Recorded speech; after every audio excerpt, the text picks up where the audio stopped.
Hello, everyone. Thank you so much for coming to the first ever Homeschool One-on-One virtual panel. Thank you so much for joining me today. And let's get right into it. I'm so excited. Let me just tell you who I am. My name is Gabrielle Critchlow. I am the owner and director of A Step Ahead Tutoring Services. I am your host for today. So, the purpose of this workshop is to connect parents like you to the world of homeschooling and to expose them to different types of education. So, since the pandemic began, there's been this surge of a demand in homeschooling for a variety of reasons, whether you're not satisfied with public school education or you want the remote learning but it's not available or you're just unsatisfied in general and you just want to take charge of your child's education. There's a variety of different ways and there's a variety of different reasons that people want to homeschool. And I wanted to reach out to you today to let you know that homeschooling is an option for you. And if it is something that you are interested in, this workshop is for you. And I want you to be educated about the different types of ways that you can educate your child.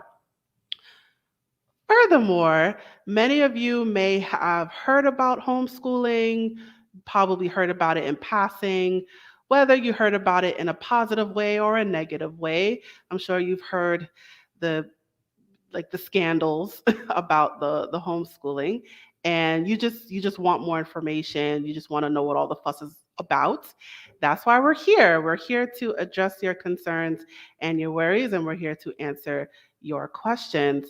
And there may be some of you who are homeschooling right now, right this second, but you just want more information, or you just want to improve your skills. Whatever your reason is, we are here for you. This workshop is intended to be introductory. And if you're here for the very first time learning about homeschooling, or you're an expert in the homeschooling and maybe you want to meet other people like you, whatever your reason is, welcome. And I appreciate you being here. So, this workshop is part of our mission, the mission of A Step Ahead Tutoring Services. And our mission is to tackle the academic challenges of our students and the emotional, mental, and behavioral changes that result from these challenges. And in doing so, we fulfill the belief that we will improve our communities in the process. So, you are watching this live on YouTube right now. But don't worry in case you missed something or you just want to go back. The replay will be available on our YouTube channel. So let me explain how this is going to go down. So we have 6 speakers. Each speaker will address a particular question, and it's going to be broken up into 2 parts. So the first part, there will be 3 questions. So those 3 questions that we're going to answer.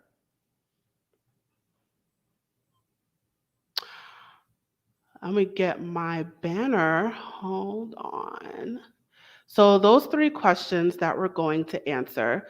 Question number 1, what is homeschooling? Question number 2, what is the paperwork involved and how does standardized testing work? Question number 3, how do you choose a curriculum? So we're going to answer those 3 questions in the first part.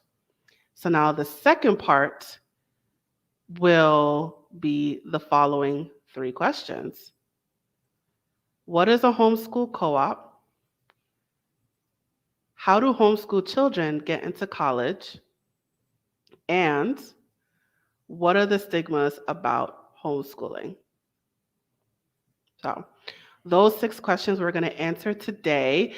In between in between the two parts, there's going to be a couple of intermissions and an opportunity for you to win some free prizes. So there's a couple of raffle drawings as well. So not only are you getting education, but you're getting a reward as well.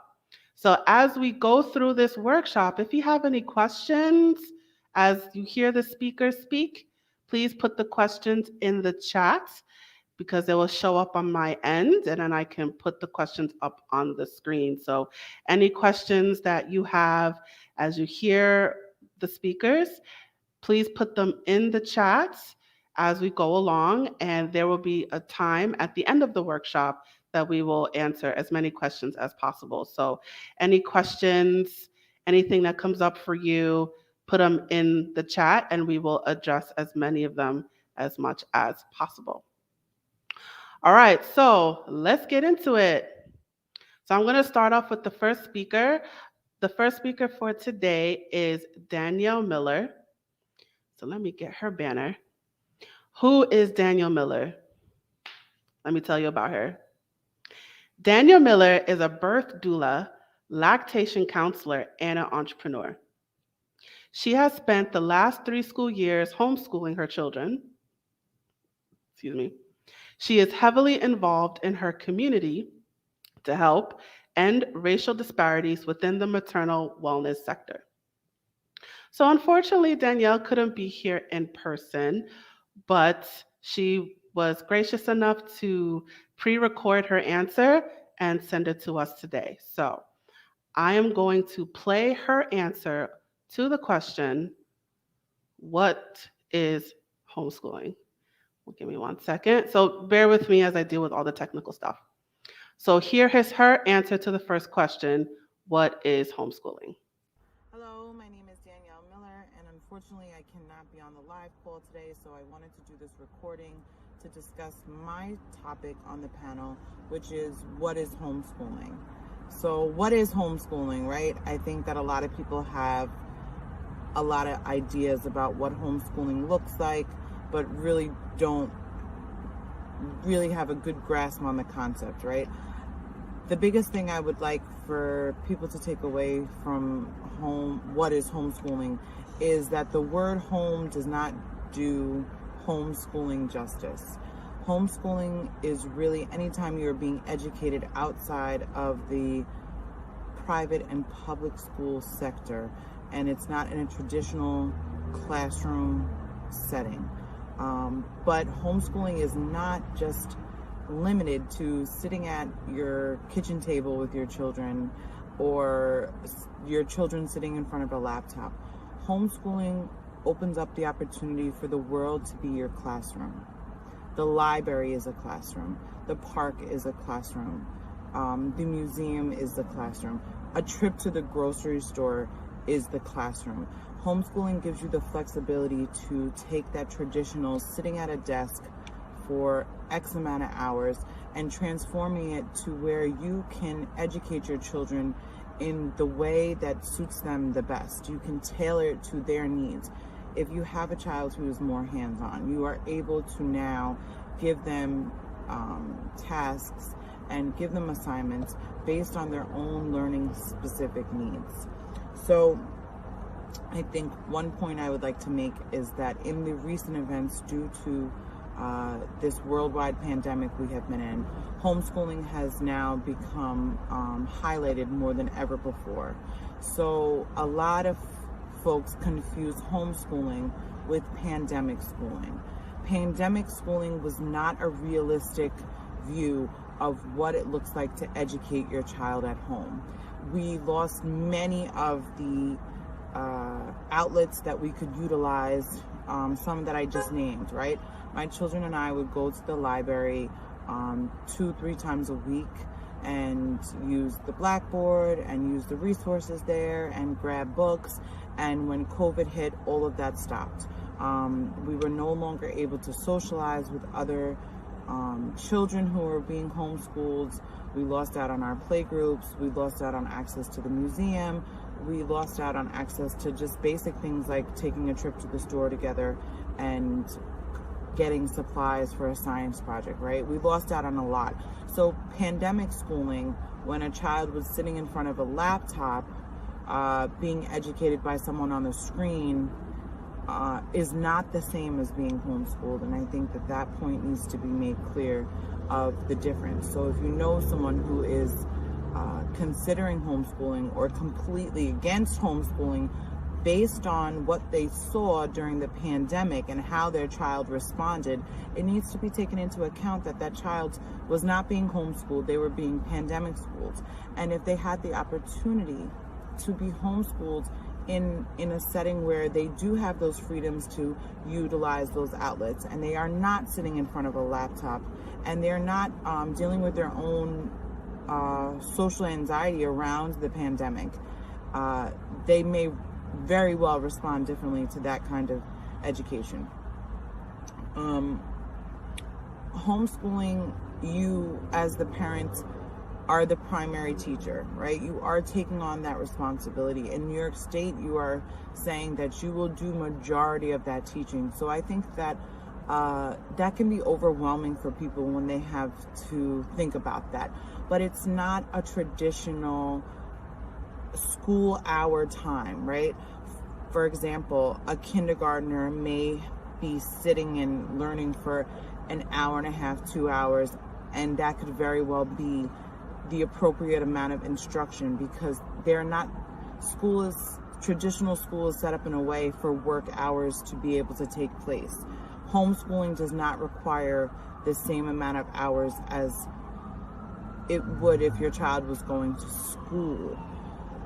I think a lot of folks get intimidated by the fact that you would have to be sitting there educating your child from 8 a.m. in the morning to 3 p.m. and that's not realistic. That's not how homeschooling is set up. You are able to have that flexibility where they are educated in a smaller amount of time, and you can pick and choose which days which instruction is being done based on whether you come up with your own curriculum or you are following a curriculum based on the activities they are doing that are now being accounted towards that curriculum that they would not have the opportunity to do had they been in traditional school.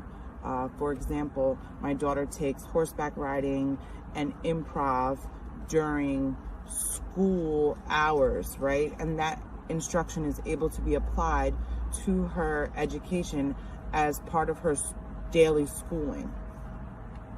I think homeschooling, one thing I get asked often is about the socialization.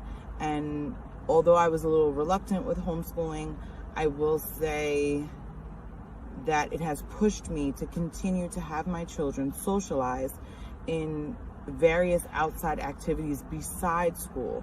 And I think a lot of these kids are being shortchanged where they are only getting educated socially or developing social skills rather in school and no other opportunity. And we know that there's a whole life outside of school. So I will say that my children are very social and they are very friendly and they speak very well. And that's because I have maintained these play dates, these co-ops, the opportunity to connect with other kids who are also homeschooled so that they can interact with one another. And I think that takes a little bit of work on the parents' end to maintain these relationships, but I absolutely think that it is worth it and necessary if you decide to homeschool. So my definition of homeschooling is that the world is your classroom and that you are the biggest influence on your child and what it is you want them to learn and how you want them to learn it. So if anyone has any questions, you will have the option to email me. Feel free to reach out. My information will be made available, and I hope the rest of the panel goes great. Thanks. All right, round of applause for Danielle.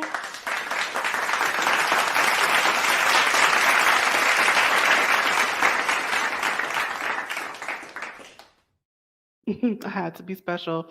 All right, so let's move on to speaker number 2. Speaker number 2 is Tamara Somerville. So let me tell you about her. Let me get her banner. So, who is Tamara Somerville? So, Tamara Somerville is a stay at home homeschooling mom and loves her community.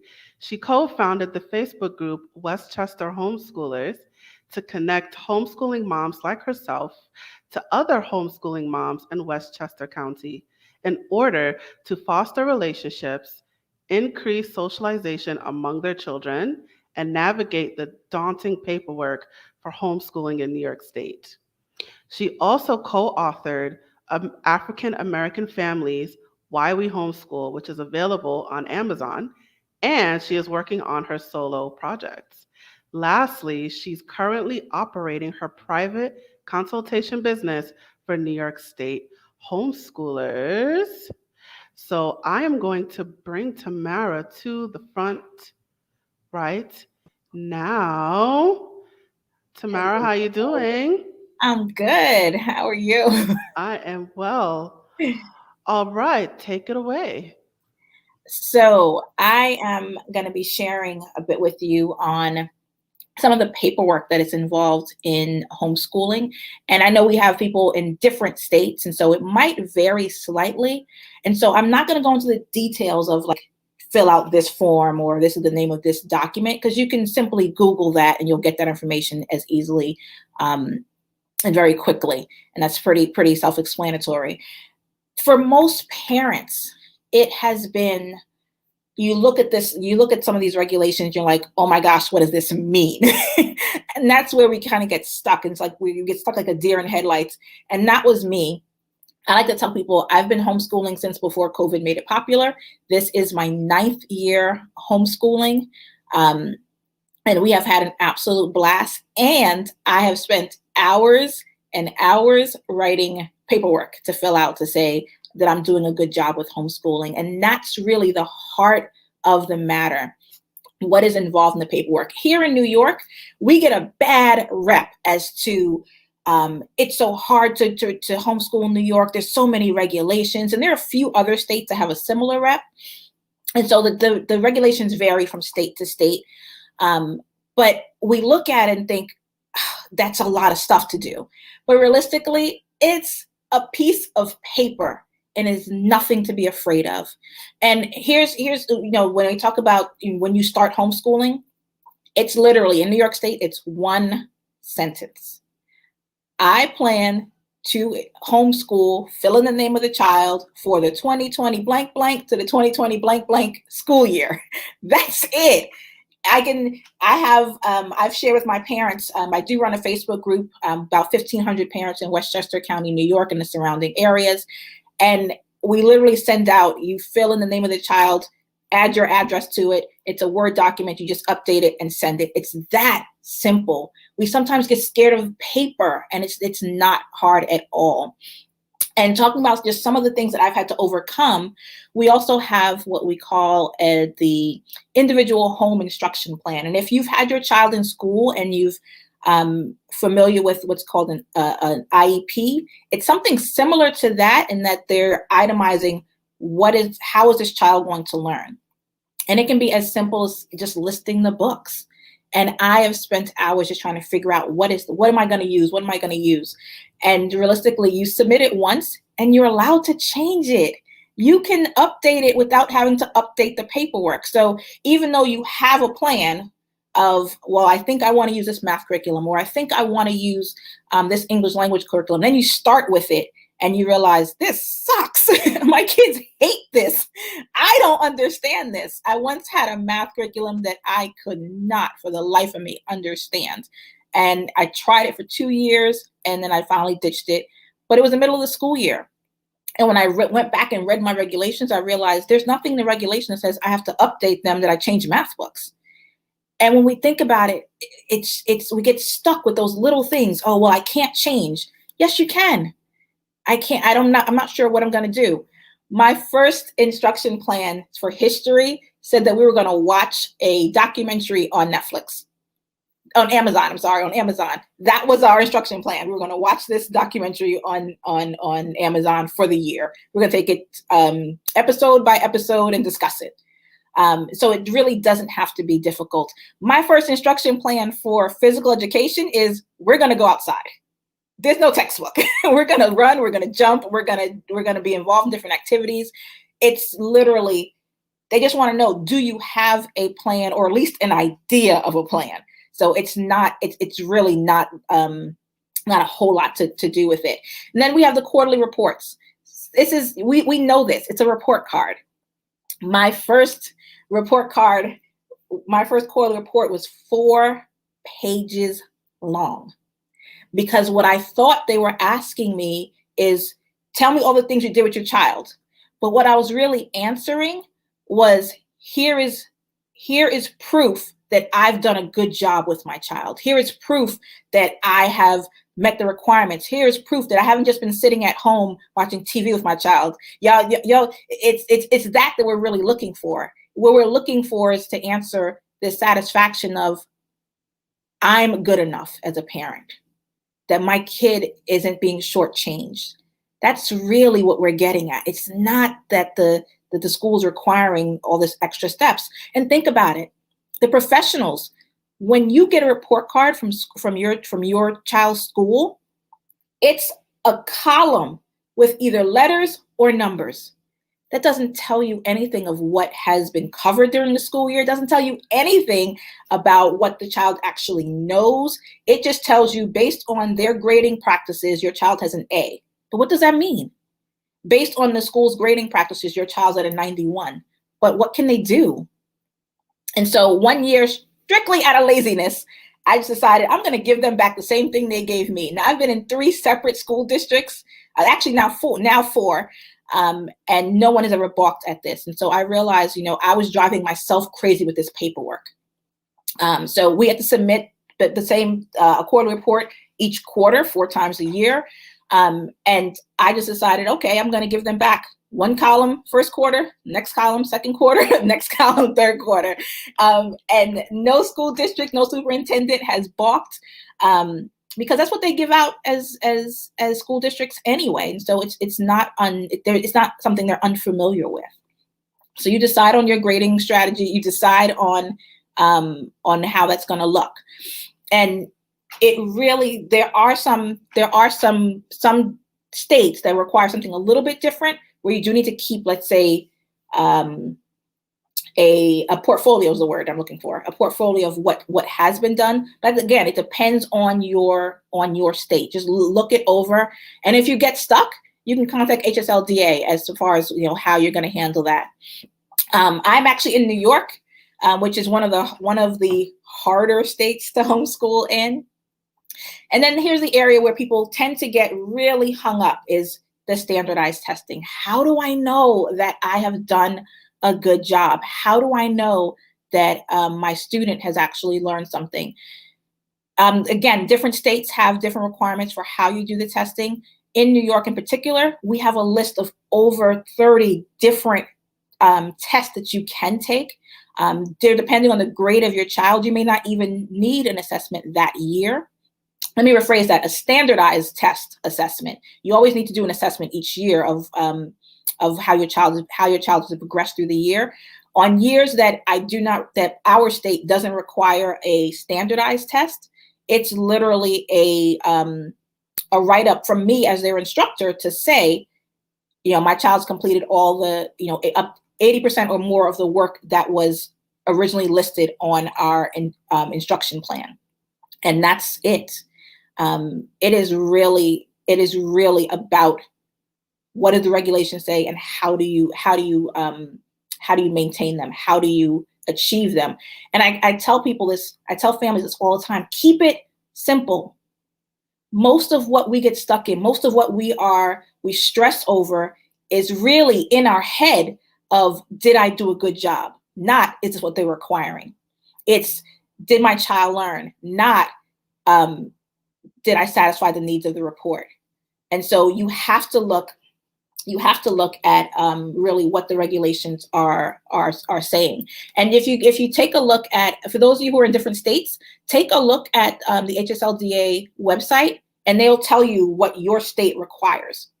I've been in 4 different school districts, but all of them have been in New York. So I can't specify exactly for each and every state what your regulations are, but I guarantee you for each and every state, you will find a homeschooler who understands how to get it done quickly and easily without the stress, without the headache. You want to spend your time schooling your child, not reporting about schooling your child. And so you want to keep it as simple, and just think back to what were you given? In regards to testing, specifically the official standardized test, again, it's not every, depending on the grade of your child, it may not be every year. Most likely in the majority of the states, when you get to middle school and high school, you'll see more of the testing requirements almost every year. Definitely in New York State, it's every year in high school, every other year in middle school, and you have the option not to do a standardized test in elementary school. And so you can choose, does your child work better on the computer? Does your child work better if they're not timed? Does the timing stress them out? You want to give them an environment that will help produce the results that showcase really what they know, and not just how well they can fill out a bubble sheet, or how they can handle stress and under timed pressure. You want to give them the time to showcase who they are, what they know, and what they understand. And so a lot of parents often will think, well, the school district doesn't let me test them there. You don't. If you've pulled your child out of school and you've been homeschooling them for a while, you don't want to put them in an environment for testing that's unfamiliar to them.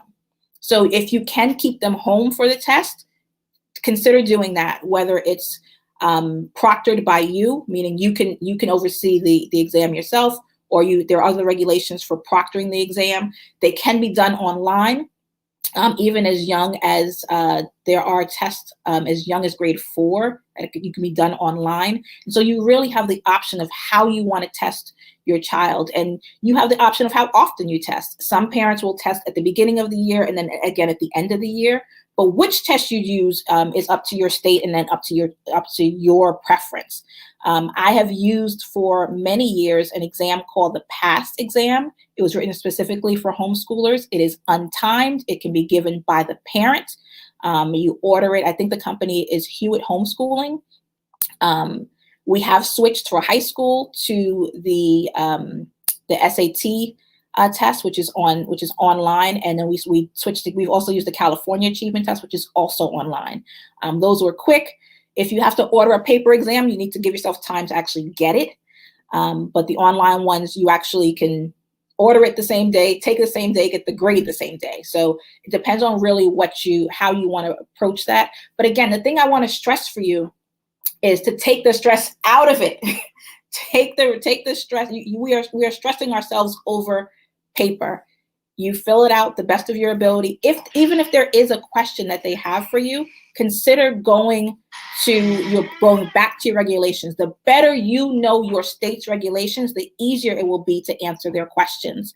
The one time I have received pushback regarding a standardized test, my very first school district, I sent in my written parent narrative as an assessment at the end of the year, and they sent me back an email asking me, hey, where's your standardized test? My only response to them was to copy and paste that section of the regulations back to them and let them know these are the requirements. Am I misunderstanding them? They said, oh, no, you're fine. So sometimes the person in the office may be new. They may not really understand homeschooling, the homeschooling regulations in your state, and they're doing what's natural and what comes to them based on how they've responded to other situations with the Board of Ed. And it may not be necessarily homeschool related. So know your regulations, wherever state you're in, know them. I actually tell my parents to read it each year, because there are different subjects that sometimes need to be taught at a different grade level. There are different number of hours that may be required at a different grade level. So you want to make sure you're staying in step. So the better you are equipped in knowing what your regulations are and how to complete them, that is your best weapon in the event that you are questioned on either how you submitted your paperwork or what you submitted.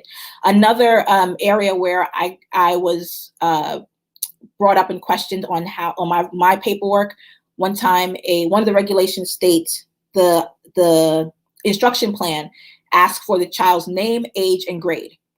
Because it says age, I gave them my daughter's age, my daughter and my son, their age. They requested back, I need their date of birth. When I asked them, again, same as I normally do, I copied and pasted the regulation section, sent it back. It says, I've given you their age. She said, Ms. Somerville, I understand you have actually satisfied the requirement. However, our system, the only way we can enter the age is by putting in the date of birth. So it's not a matter of your insufficiency. It's that our system is limited to only working this way. So is it possible you can give me the date of birth? And so I did, because she approached me in a way that she let me know, hey, it's not my fault, and I have followed the regulations, but there are some limitations. So you want to get the best as you can, get a good relationship with the person who is handling your paperwork if you can, and know your regulations, know what you're required to do, so that if you are questioned, there's someone new coming, if they have a new way of a new method that they're trying to put forth, that you aren't trapped in that. Because if we start making small accommodations that are not part of the regulations, the school district will keep pushing it because it's easier for them. Please understand, homeschooling, although it is legal, it's an option for us, it's not what they want us to do. They want us to stay with the system, to stay with their program. And so you're working against them. And so I would definitely suggest, again, know your regulations, know what your state requires, and there are a lot of groups on Facebook. Like I said, our group, we've grown from when we first started, we were about 600 people. And we've grown to way more than doubling that. And so find some like-minded people, find some people who and particularly parents who have been doing this for a while, who understand, what's required and what the simplest way to move forward is. Again, it is just paper and it is a test. That assessment is to show you where your kids are and what you need to do to help move them and progress them forward. It is not an indictment against your student's ability. It is not an indictment against your ability as an instructor. So I want to just encourage you. It's paper. It's not scary, and you can do this. Not only can you do it, but there's so many people who are around and who've been here for a while who can help you put it together. I believe we're going to have the opportunity, if anyone would like, I can share that document. If you are in New York and you want the fill in the blank versions of the paperwork, I can send that to you. You put in your name, your student's name, your child's age, and everything else is already set for you. So with that, I wish you a happy homeschooling year. Any questions? I don't know if we're going to do that later. Yeah, we'll do that later. All right, so thank you, Tamara. Thank you so much. Let me take off her banner and let me give her a round of applause.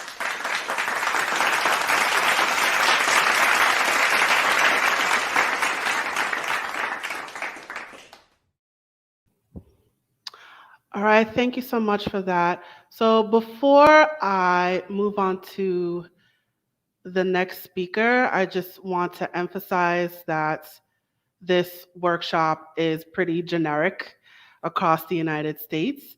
I also saw a couple other people from other countries signed up, which is awesome. Thank you for coming. But this workshop is geared toward the United States.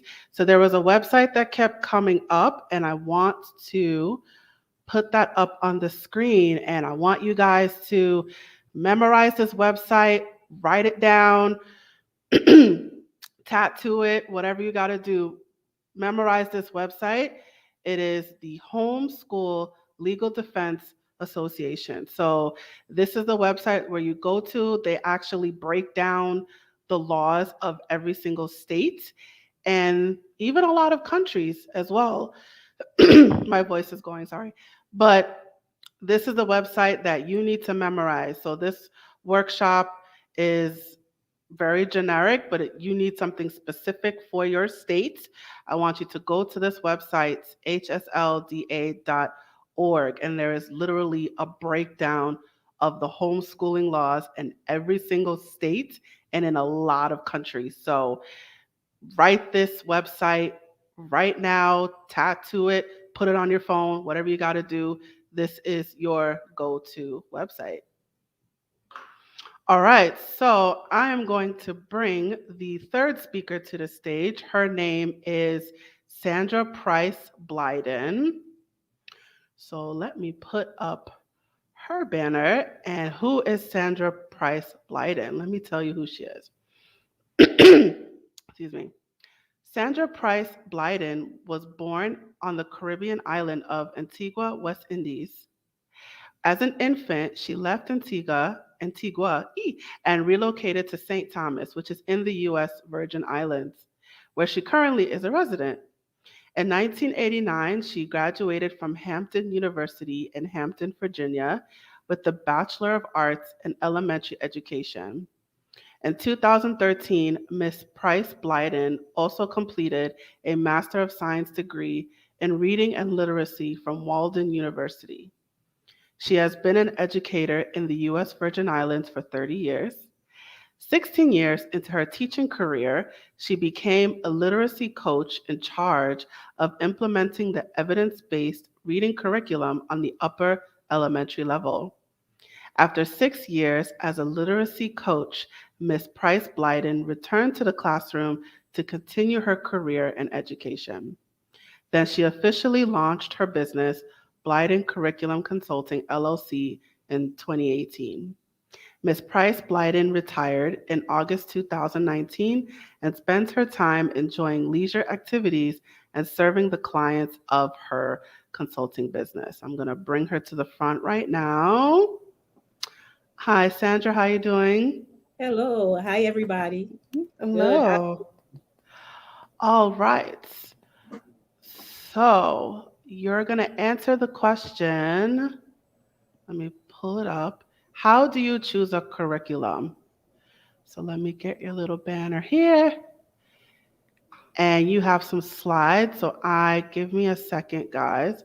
So I am going to pull up your slides.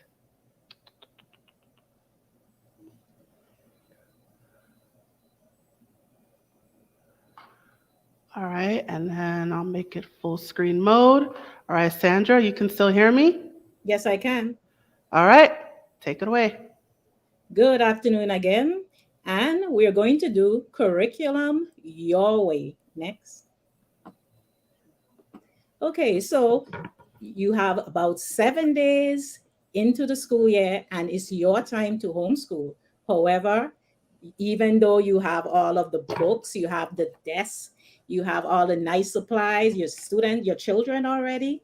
However, you realize you have no idea what homeschool to use. So this is where you have to really concentrate on figuring out what homeschool will work for you. Next.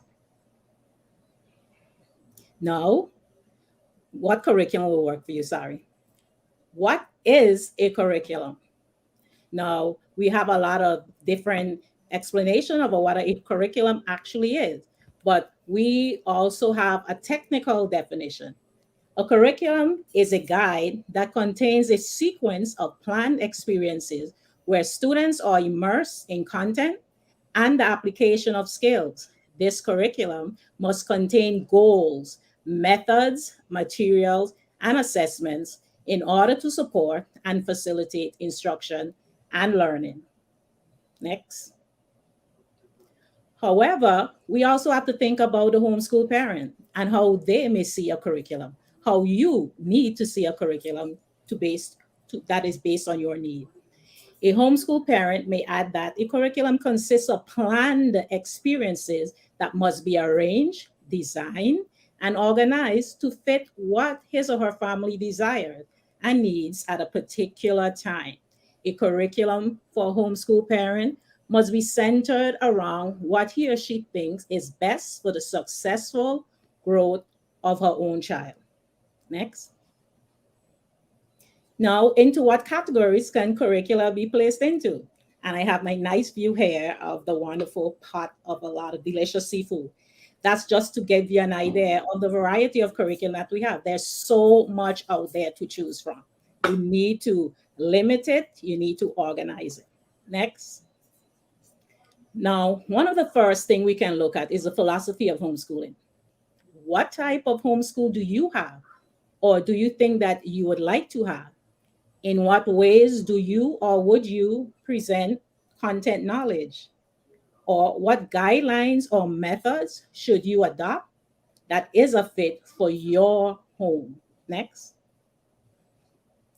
Now, choosing a philosophy or not choosing one is absolutely your choice.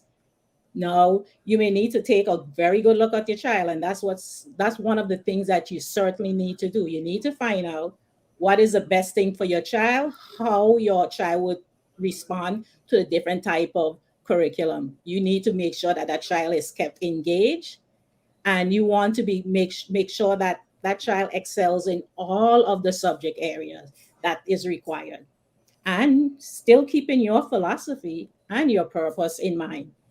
Next. Now, when you go online, one of the first things you will see is a whole listing of the type of homeschooling that exists for many years, over 50 years and more. They are commonly seen, and a lot of curricula is based on these methods. We have unschooling, which is completely Xing the traditional school out. So we have unschooling, the Charlotte Mason method. That's a common one that used by educators for years, and where the child is the center of the learning environment. Montessori method, which we are very familiar with.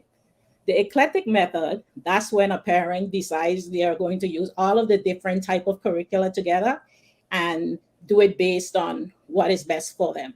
School at home, simple. You just take what you see happening in the school and place it into your home. And we are familiar with that one because of the pandemic. Then we have unit studies. That's more like a thematic approach.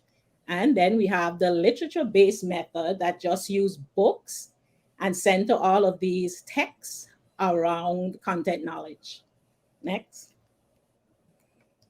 Now, sometimes some families are decided that they're going to be choosing curricula based on faith. And there are many faith-based curriculum out there. Among them, we have Sunlight, a Becker curriculum, a very common one. BJO Press, Life Pack from Alpha Omega Publisher, also a very common publisher out there for Christian curriculum. Easy Peasy Homeschool, that's a very common one. That one is completely free.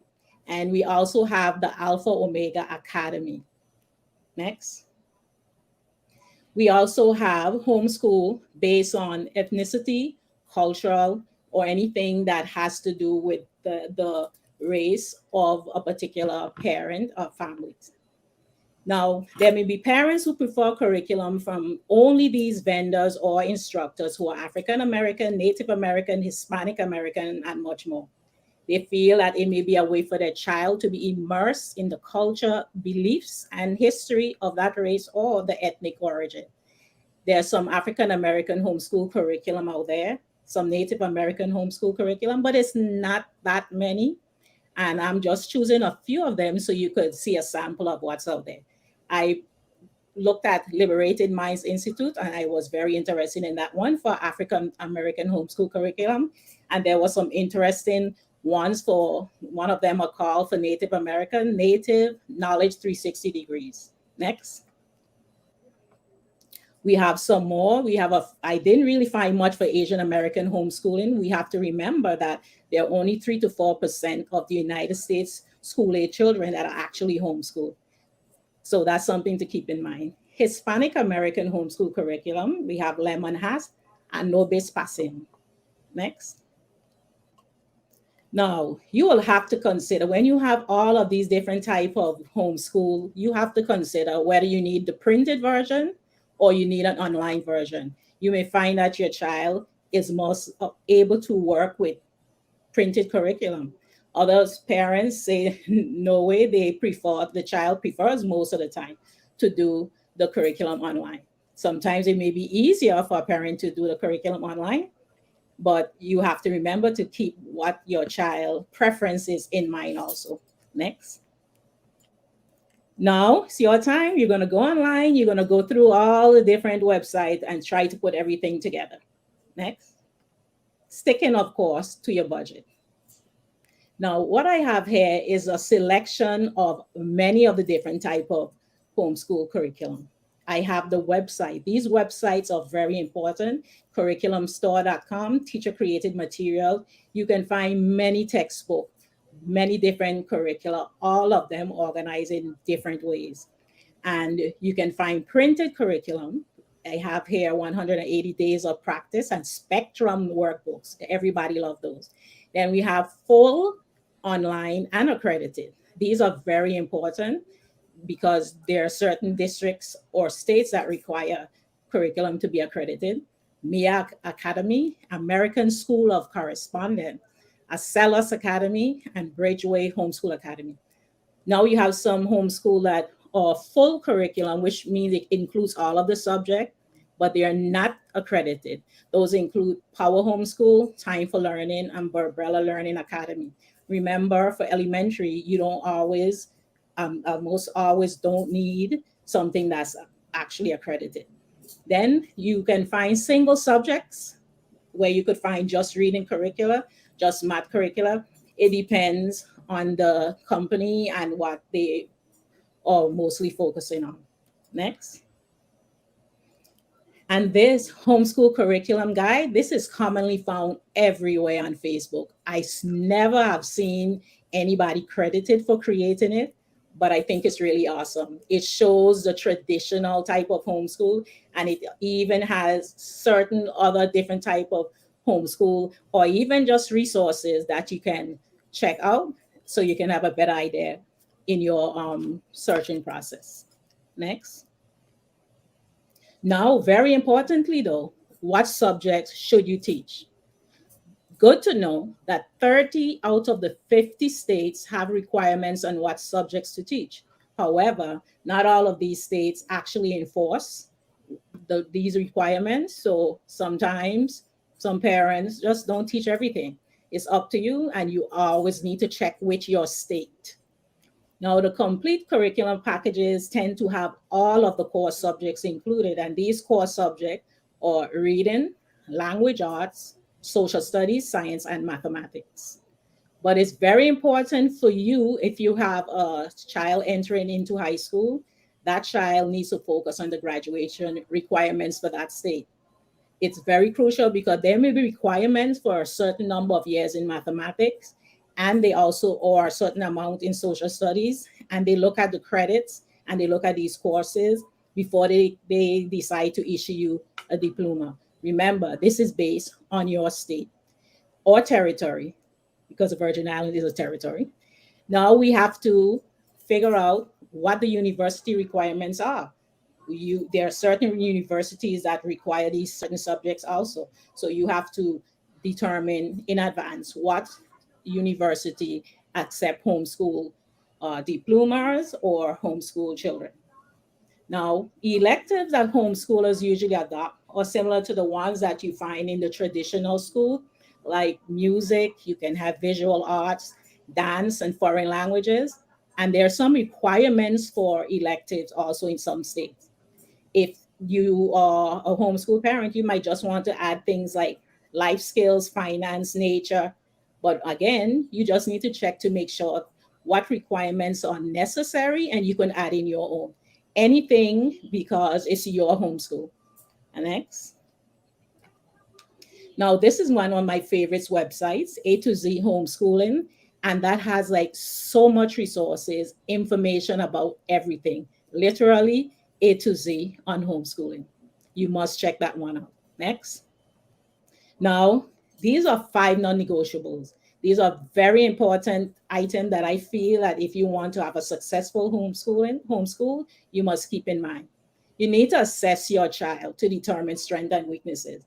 This is something so you can know whether or not the instruction that you're carrying out is actually working, and you want to see that progress. Very necessary. Sometimes you may need to include this information in your portfolios. Secondly, You need to collect the data on your child's progress. Simply mean take samples of worksheets, not just worksheets, but different assignments, so that you can, know information about what's going on with your child as far as how well he's doing in reading, science, mathematics, and how well he's progressing through whatever curricula you choose. Thirdly, some states require a portfolio, so keep your child work organized the best that you can, and don't just include worksheets and workbook. Do a variety of assignments and activities, outdoor movement activities, projects, real life escapades, any information on inquiry, science, scientific methods, science experiments, science fairs, and so on. And number 4, if you're curious or if your state requires it, you should also administer standardized assessment. This is a way for you to compare your child nationally with other children. Some people kind of look and say, oh, no standardized testing, but sometimes it's required. Another time you just may want to see what actually is, how well that you're teaching your child, to put it in simple terms. And finally, you need to choose a set of grade level standards, any standards, and also check with your state, of course. Choose standards and set personal goals for your homeschool family. You have to have these goals and that you try to meet and assess to see if you're doing a great job with it. Next. So basically, good luck on your journey, guys, and thank you for listening.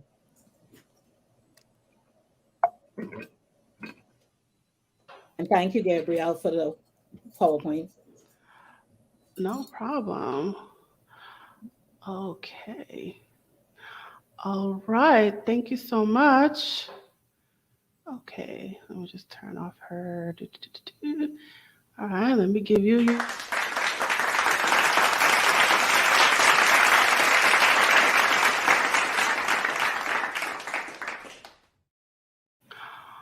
All right, so we have completed the first portion of our program, and we're going to take a 5-minute intermission. After the intermission, we are going to conduct our first raffle drawing. So I'm going to put the link again in the chat.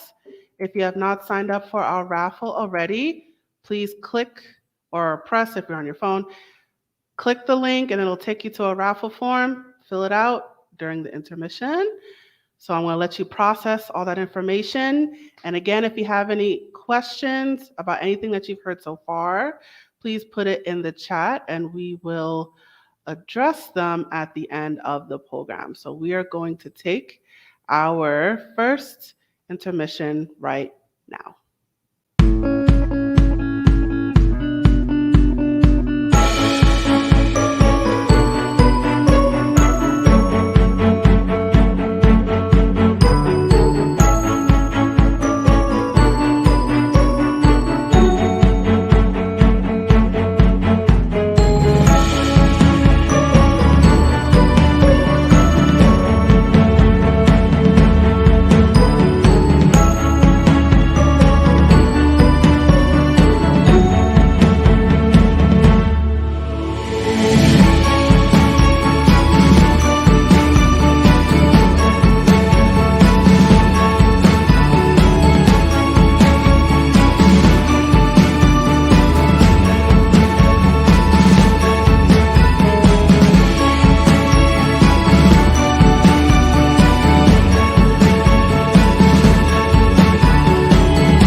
And we are back.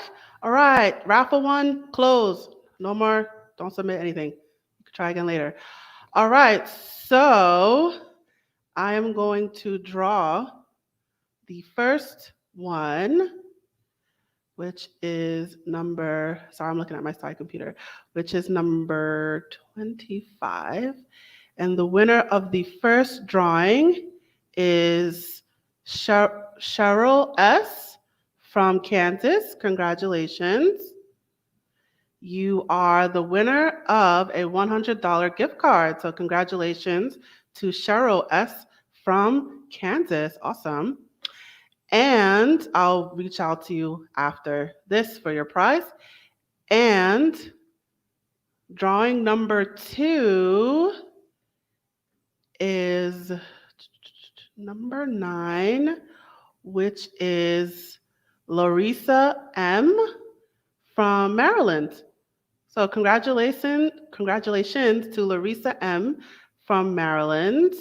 You also won a $100 gift card. So congratulations to those 2 winners. I will reach out to you personally for your prizes. All right, so let's continue. We are going to roll on up to speaker number 4. So this particular speaker, his name is Darren Jones. So let me put up his banner. So who is Darren Jones? So Darren Jones, he is actually from remember that special website I told you about, the HSLDA? He is actually from the HSLDA. That is so awesome.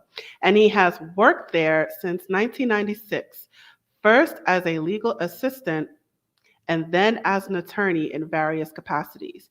He spends his time at the office. So here's the breakdown.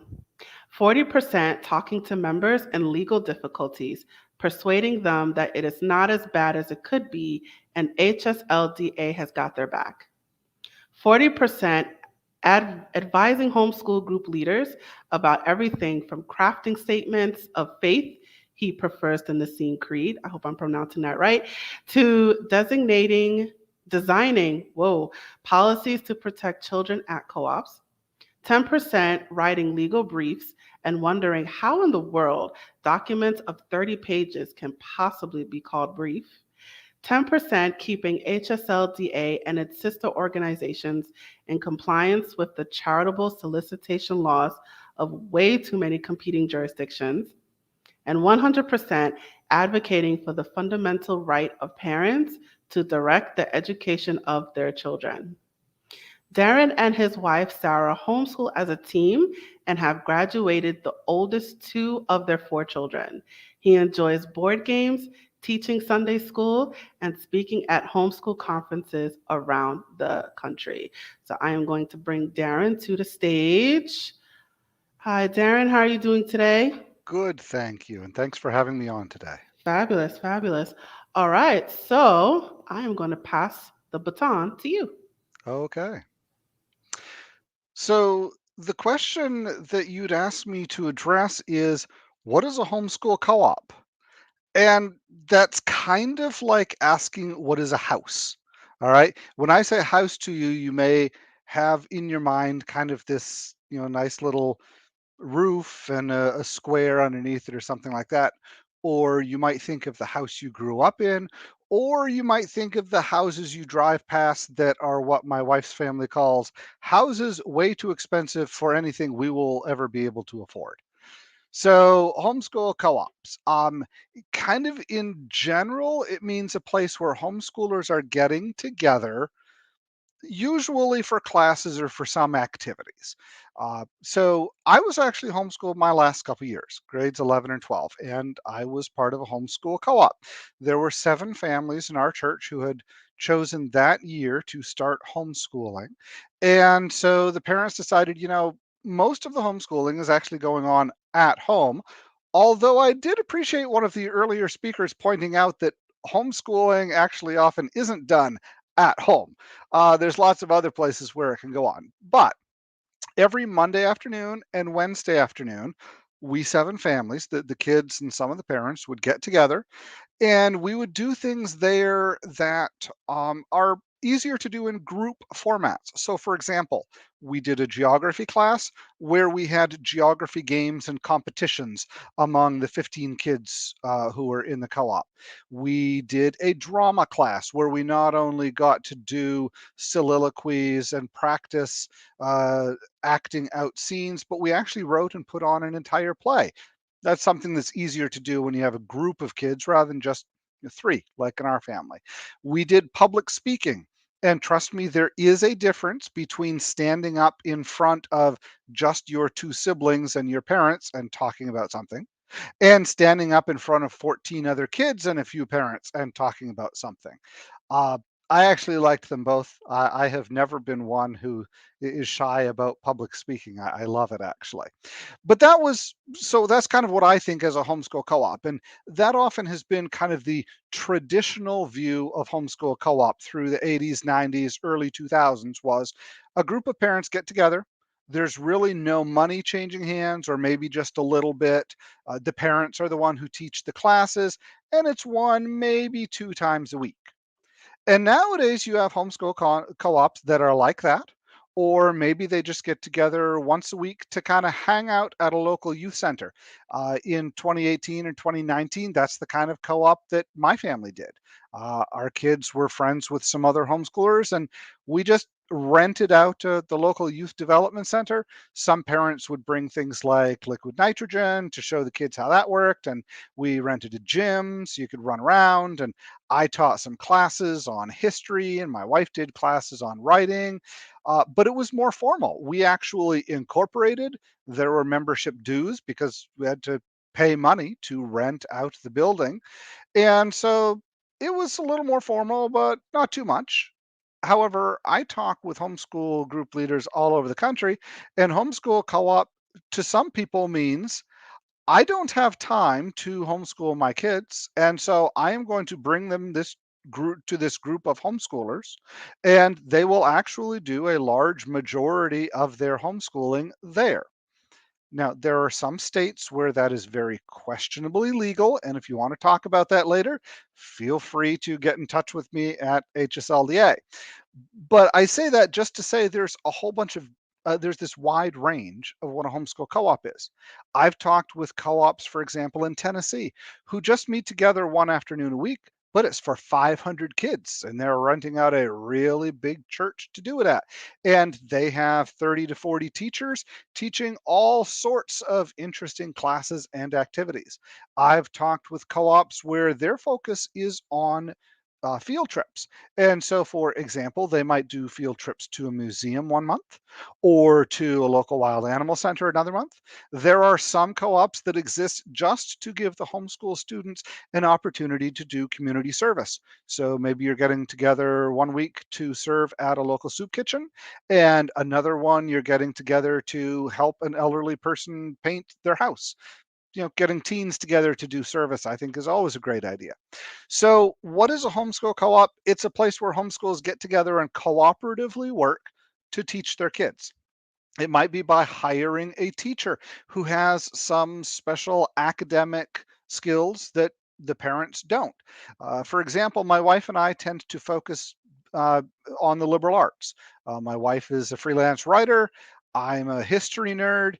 And so that's kind of what we enjoy teaching and passing on to our kids.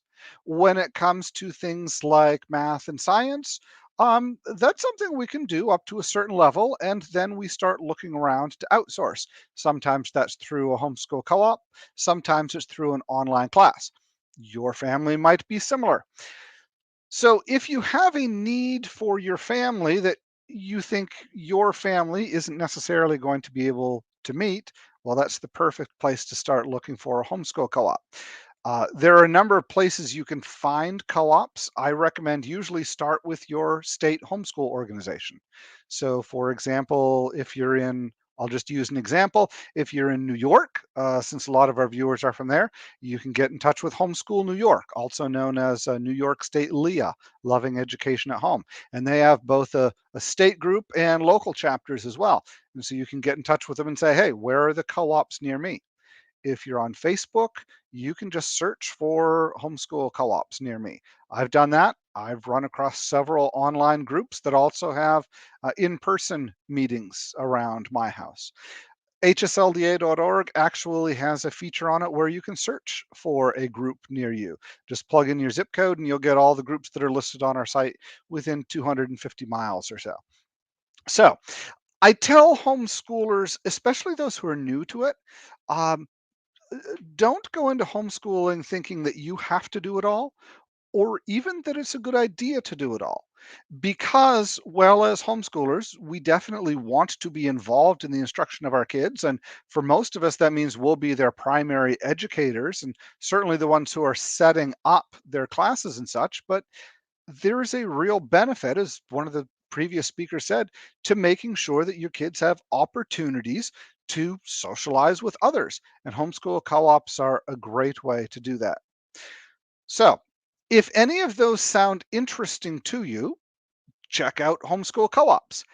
Now, if it sounds interesting, but you've already looked and there's nothing like that near you, well, this is actually where, again, the state organizations or HSLDA may be able to help because we have a wealth of information about how to start up your own homeschool co op. And that's something that can be as easy and simple as get together with one or two other families once or twice a month and go down to the local park and have a park day. Um, our family's actually done that when the kids were young. And then maybe you add in a couple extra families.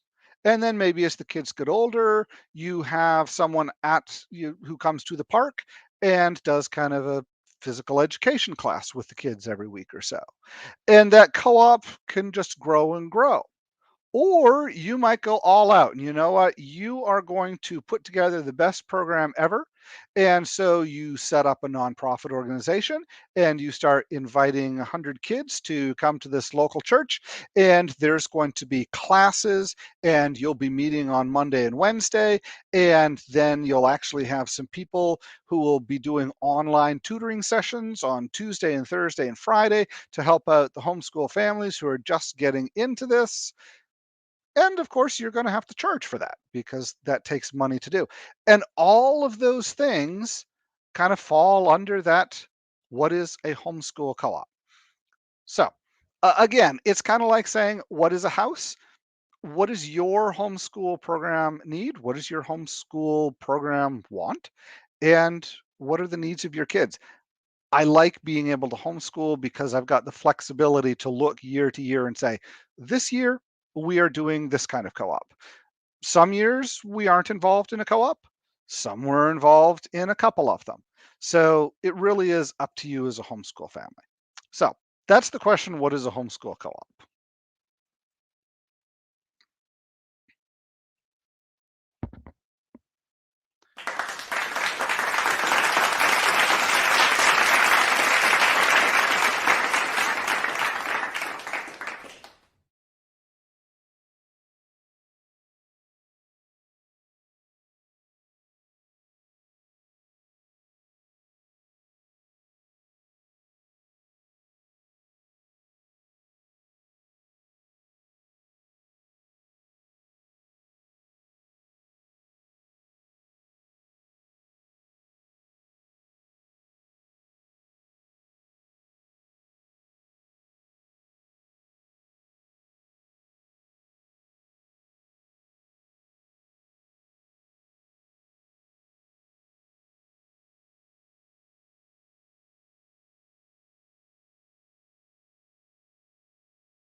Whoa, was my mic muted the whole time? Oh, I'm so sorry. I'm so sorry. All right, let me just start again. So, Tiffany Sams and Regina Johnson. Tiffany Sams is the daughter to parents from the beautiful islands of Jamaica and the Sea Islands of South Carolina. She grew up in Edison, New Jersey, and is an Agnes Scott alumna.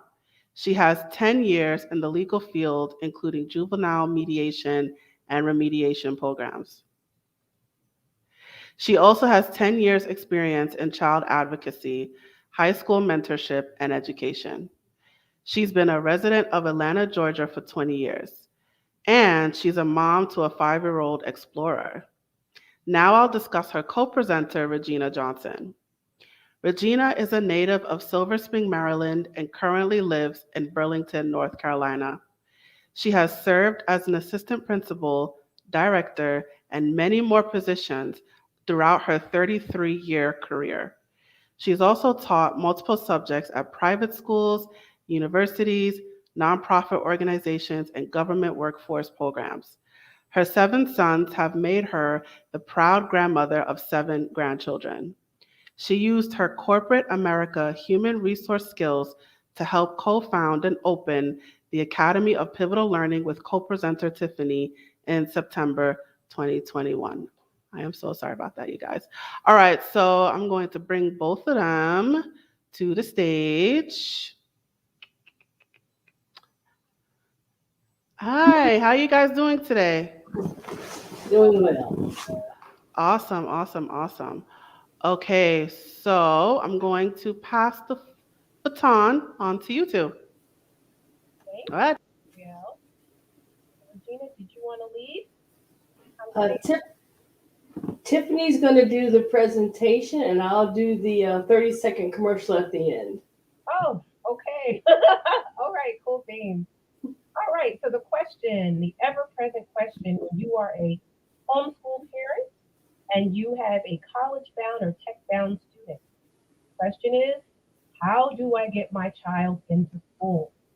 So we know that this can be a very scary topic, and so we're going to try to years associated with transitioning from homeschool into a post-secondary institution. As a disclaimer, I want to say that a lot of this information that we are providing is very general. It's been said numerous times. You want to make sure you check with your local state, county requirements. The HSLDA has an excellent website that has a plethora of information that will help you with this transition. So first and foremost, planning and mapping is vital. Your end goal is that you want to have a college-friendly transcript. So what does that mean? Know the requirements of the school or institution that your student wants to attend. So if you're transitioning into a school that requires your child to have your student 4 years of English, 3 years of math, X amount of years of science, and then also specific types of electives, you want to ensure that as you're mapping out their 4 years, that they meet those requirements. Okay? And then, how do you find out what those requirements are? A really easy way would be to go to the website for your State Board of Education. You can view the standards for each of the required courses. So for instance, if your child has to take algebra, you can look at the standards and say, these are all the standards that they need to meet, skills that they need to meet for that particular course. Also, a very important thing to do is as you're mapping and as your child completes courses, keep a course description. That will aid you in your course transcript, your transcripts, and also your portfolio that your homeschool student will have later. Okay? And then finally, or not finally, but now moves us into standardized tests. Standardized tests are not everyone's most favorite thing, whether you are a homeschool parent or not. But it is an important, it's a requirement pretty much for homeschool, for any student. So you're looking at the SAT, the ACT, or Accuracy. There is some navigation that's required for these tests, because oftentimes they are administered by local schools, and so you would need to have some knowledge base on how to navigate that. Sometimes you can contact your local schools or the SAT administrating board, and you can get permission for your child to take the SAT. And also, you may also you'll see a lot of acronyms in this time. CLEP, that's the College Evaluation Examination Program. And that's where you're going to find more information about the SAT, ACT, and also AccuPlacer. All right. So if your child is not at a virtual school, an umbrella school, and you are doing a home-generated curriculum, this is again a time when you want to make sure that you have their course descriptions there. You have that information. Accepting colleges and tech schools want to know, okay, you say that your child took advanced literature. What does that mean? What did you cover? All right? And then finally, we can talk about a few bells and whistles, and then I'll get into the fun stuff, which is transcripts and diplomas. So right now, there are a few laws that provide for children to homeschool students to participate in extracurricular activities, even sports. The Tim Tebow law provides for that. So if you want your child to play football, play basketball, check your local state and see if there's a provision for that. Last two important things, high school transcripts. Don't let this intimidate you.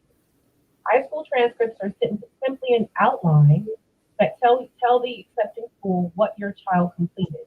How many years of math? Credit. How many years of English? Credit. How many years of science? Credit. Okay. There are websites that will do the compilation for you. They'll calculate their GPA, which is also important to accepting schools. And you also want to make sure that you have your child's transcript notarized for every school that they may be going to. As I mentioned, some of these things do require some navigation. If you're not using an umbrella school or a virtual school, there are more steps that you have to take. I'm just being very general for the purpose of time. And then finally, the diploma. The diploma takes some navigation as well. Parents do have the ability to issue them. Again, if you're not using an umbrella school or a virtual school, then there's a very specific language that needs to be on the diploma. Important things your child needs to go into a post-secondary education. Understanding what's required of the university or school that you want to go to. Mapping out early, their curriculum. Making sure you keep good records for the purpose of their transcript. And then also issuing a diploma. So those are pretty much the steps that would be required. And again, I have been quite general, but getting your child into college, even though they are homeschooled, is definitely a possibility. Even right now, there are a lot of states that provide and allow for homeschool students to do school enrollment, and there's a plethora of other options. But as was already alluded to, we don't want to be intimidated by it. Education of our children is our responsibility. In a lot of instances, it is been given to state and counties and things like that. But we encourage all of the parents that might be listening to ensure that you keep good records. And if you're not using an umbrella or virtual school, you have to be even more diligent about keeping up with those important records. Gina, did you have anything you wanted to add? Only one thing I was going to add at this point was make sure you check with your state whether your child would need to take a GED, a Regents, any additional testing specifically for graduation, because you don't want your child to go through everything and then not be able to get into the different colleges. And also watch the deadlines, scholarship deadlines. Some of them cut off as early as November 1st. Some of the early admissions or early decisions cut off. So please make sure you pay attention to deadlines for scholarships. Get your FAFSA in as soon as it opens up. Get the FAFSA in so that your child does not miss out on federal dollars and state dollars. And there are scholarships for almost everything, from being left-handed to income. If you were a bowler, there's all types of scholarships. So please make sure that you are paying attention to that as well. All right, ladies, thank you so much. Okay, I'm gonna remove you here. And all right, my mic is on, just checking. All right, let me give you your round of applause, ladies.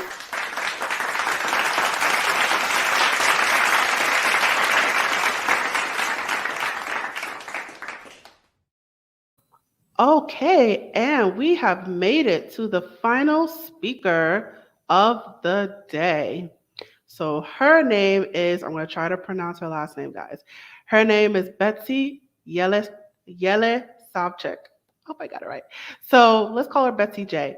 Betsy J is an experienced journalist and education advocate who is grateful to be raising her 4 boys in New York City. She has navigated her son's journey throughout the New York City public school system since 2003 and worked for the Board of Education since 2016 to support students with special needs. In early 2018, she began homeschooling her then 11-year-old son, an experience she describes as both eye-opening and mind-blowing. She continues to homeschool and help her sons explore different career pathways, learning from her mistakes and repeating them along the way. So I am going to bring her to the stage right now. Hi. Are you How ready are for you me to share? Yes, so All right, go I'm ahead gonna and start share. sharing. So let me pull up your banner in the meantime. Wait, let me get my scrolling ticker. Haha, there we are. Haha. All right, so Haha. Are we all right. sharing? Yes. All Oh, right, whoops. we are. There it is. All right. All right, are we sharing? Can you hear me okay? Yes, I can hear you. Okay. Welcome, everybody. You've made it to the last speaker. Congratulations. We are going to talk about some of the stigmas related to the homeschooling community today. My goal is to share the research, some stories, and then you just make up your own minds as to what you think is relevant here. So the question is, are homeschoolers unsocialized and educated, religious fanatics? Because these are some of the enduring stigmas we find in the homeschool community. First of all, just some basics. More than 2 million students are homeschooled in the United States, and that number is growing. And though homeschool is a fringe element somewhat nowadays, it was the most popular form of education in the world until the last half of the 1800s. Homeschooling is legal in all 50 states and many other countries, including Russia, Canada, Australia, and France, with varying degrees of regulation. It is also illegal in many countries such as Germany, Greece, Serbia, Turkey, Cuba, and Costa Rica. Because it's called homeschooling, many people assume we stay home all day and don't experience the real world. One cashier I met while I was buying movie gift cards for a teen Halloween party said, "It's so great you're doing this. They need it, those poor homeschoolers, all cooped up at home." And then a couple of years ago, my son was applying for a spot in a summer program, and the director warned me he thought my homeschool son would have difficulties socializing. Now, is there any truth to any of this? Does homeschooling impair socialization? Well, even the harshest critics of homeschooling acknowledge many are active and socialize outside the home. The problem is, the critics say, these social circles are too small. Students should encounter materials, ideas, and people that they or their parents have not chosen or selected in advance, wrote Rob Reich in his 2002 article, The Civil Perils of Homeschooling. Public school superintendents and educational psychologists surveyed in the 1990s agree with these concerns. Dr. Richard Medlin of Stetson University in Florida, top left, has studied research on homeschooling and socialization. He dismisses concerns about homeschoolers' social skills in his 2000 and 2013 reports titled Homeschooling and the Question of Socialization. He says, based on family interviews and the social skills rating system, homeschoolers' social skills are fine. They participate actively in sports teams, classes, volunteer work, religious and civic organizations, he said. Milton Gaither, he's on the left, is the author of Homeschooling in American History. He agrees with Medlin generally, but he did say that he found some degree of authoritarian parenting within homeschool families and conflict within homeschooling families about social goals. He did say there's a lot of variation socially as well as academically in the homeschooling experience. Next stigma. Are homeschoolers well prepared for life, or is homeschooling equal to no schooling? As Milton Gaither said, there's a wide variety of academic experiences within the homeschooling population. There's hybrid homeschooling, co-ops, and pods. There's unschooling, which is student-directed learning. There's deschooling, which is the transition from the traditional school to home-based education. There's also celebrities who homeschooled to support their careers and special talents. They've contributed to a niche stereotype of homeschoolers as a gifted bunch. Some examples of gifted homeschoolers are Serena and Venus Williams, basketball star Blake Griffin of the Brooklyn Nets, actor Ryan Gosling, Nobel Prize winner Dr. Willard S. Boyle, and at least 5 winners of the Scripps National Spelling Bee were homeschooled. Of course, for those who have never experienced homeschooling, it can seem very foreign because there's no centralized physical building, there's no prescribed standardized curriculum or schedule or disciplinary system. In fact, most states, all but 11, allow homeschooling instructors to teach without meeting any specific teaching qualifications, such as certification, high school diploma, or GED. Homeschool instructors may be certified teachers or specialists. Usually, though, it's mom or dad, but mostly it's mom. Homeschooling can be intense work for moms, especially those who are single and or the primary breadwinner. Oops, there we go. Now, let's go. Oh, whoops. Yes, that's right. So does homeschooling provide a good education? Is there a good academic payout? So what happened is thousands of homeschoolers were tested and on average scored in the 70th and 80th percentiles on nearly every measure in assessments from the 1990s and early 2000s.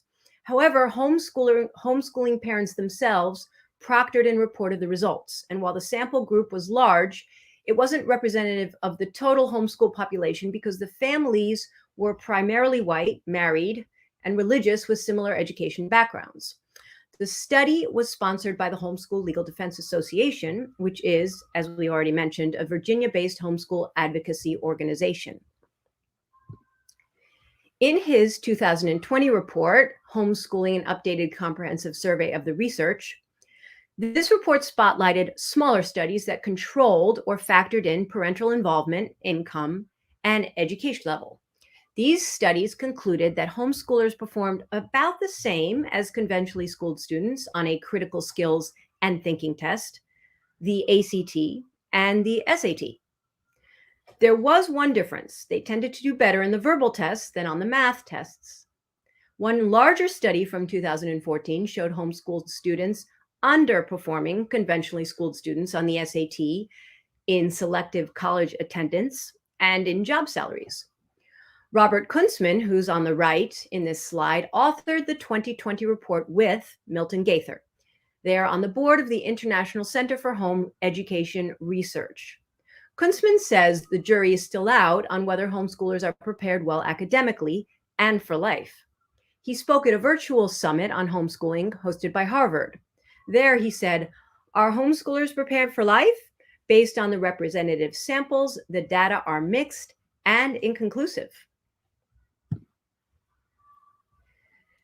So the last question is, are homeschoolers religious fanatics? The National Center for Educational Statistics published a survey in 2016 that asked parents why they chose to homeschool their children. Of the parents who responded, more cited concerns about the school environment and academics than a desire to provide religious instruction. Another survey, similar, this one from 2007, a little over a third of parents polled by the NCES said they chose to homeschool their kids for religious or moral reasons. The majority cited other reasons, again, such as school environment, instruction, as well as special needs. There are a lot of religious, primarily Christian homeschoolers, but there are also a lot of non-religious homeschoolers.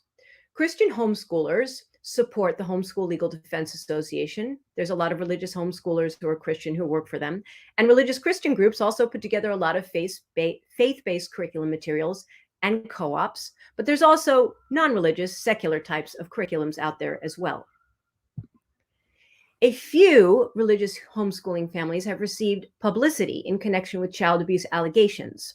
The Dugars from 19 and Counting, the Turpin family in California, and the family portrayed in Tara Westover's bestseller, Educated, a Memoir. The Dugars' older son is an accused sex offender. David and Louise Turpin were jailed for torturing 12 of their children. Tara Westover's memoir recounts abuse by her fundamentalist Mormon father and older brother. Tara said she received no formal education as a child, entering a classroom for the first time at age 17. As rare as abuse is among homeschooling families, or at least appears to be, homeschooled children are vulnerable in a way. Conventionally schooled children are guaranteed frequent access to adults outside the family who must report signs of physical abuse and neglect. School teachers are mandated reporters. They must report any signs that a student is at risk of or has been abused. On the other hand, traditionally schooled students are vulnerable in a different way. Millions of them, about 1 in 10, have been abused by teachers or other employees of the school system. That figure doesn't even include harassment by fellow students. Should more oversight and resources be directed towards social services? Should homeschooled families be required in every state to register and be evaluated in some shape or form? This is a hot topic in homeschooling today. Thank you very much for listening, and these are my sources. This is very small print, I apologize. Thank you. Thank you so much for that. Okay, turn off your banner.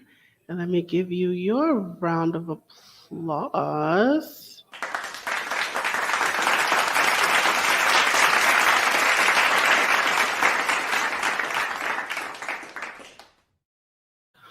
All right, so the speaker portion has just been completed. So we're going to take another intermission, and then we will have our second raffle.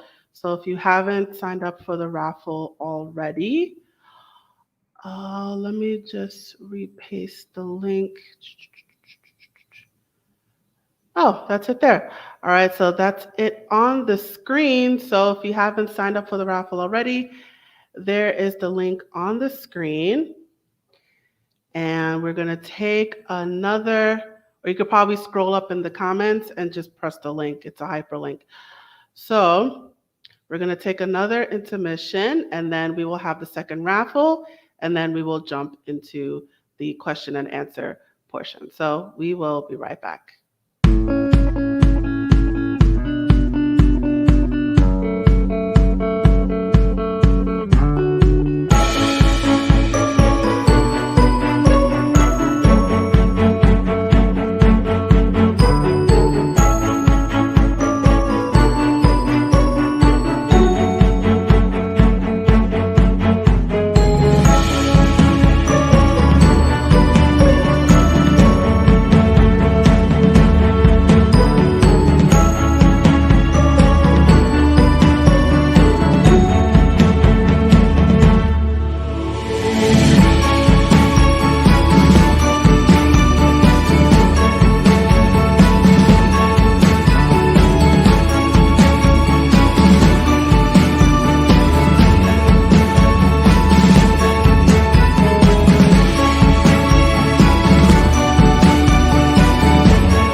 And we're back. All right, so now it's time for the second raffle drawing.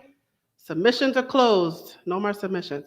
All right, so I'm going to pick two more people. I'm looking off to the side. So I have, okay, number 13.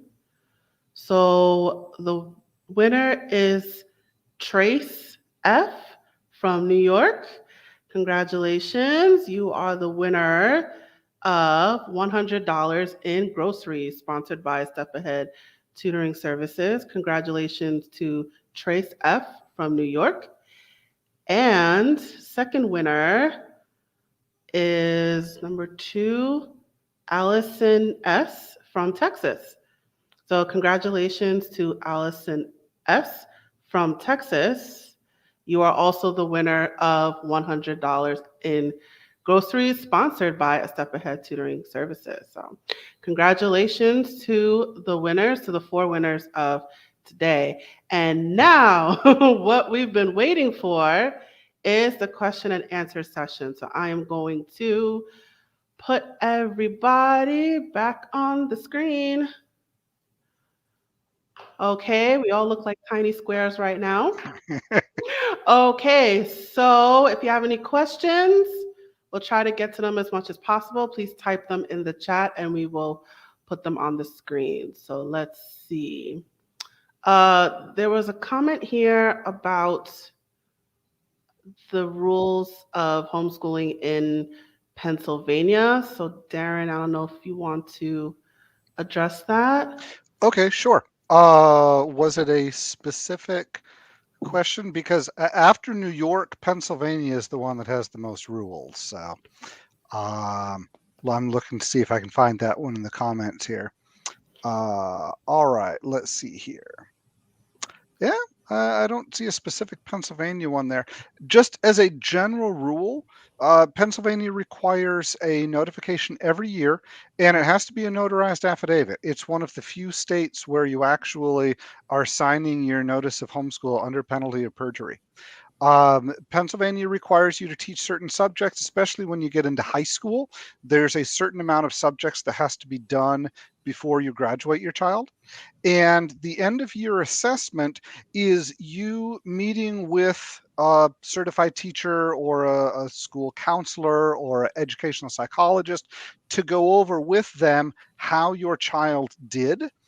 And then you submit that report, basically a letter saying, I've met with the child, I've met with the parents, I've looked at a portfolio of the work, and in a few years you're required to do standardized testing, and I certify this child has made progress in accordance with law.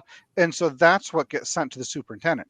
It used to be the superintendent got not just the report from the teacher, but also the entire portfolio and standardized test results. And we had literally homeschoolers dropping off bins, plastic bins full of documents at the public school. And then in 4 weeks, they would be asked, come pick them up. And they open it up. And it was clear from the way that they had packed it in there that the public school hadn't even opened the bin. So it makes much more sense to have the interaction with the person who's actually going to meet with you and who knows homeschooling, rather than the public school, who honestly, they have enough on their plate trying to run the public schools, rather than trying to get involved running the homeschoolers program too and evaluate, well, did this child do math? Did this child do English? It was kind of a mess. It's gotten better nowadays. Awesome. Thank you for that. All right, I have, this one is in particular to New York State. Are children required to take the New York State standardized test? So, and you can jump in.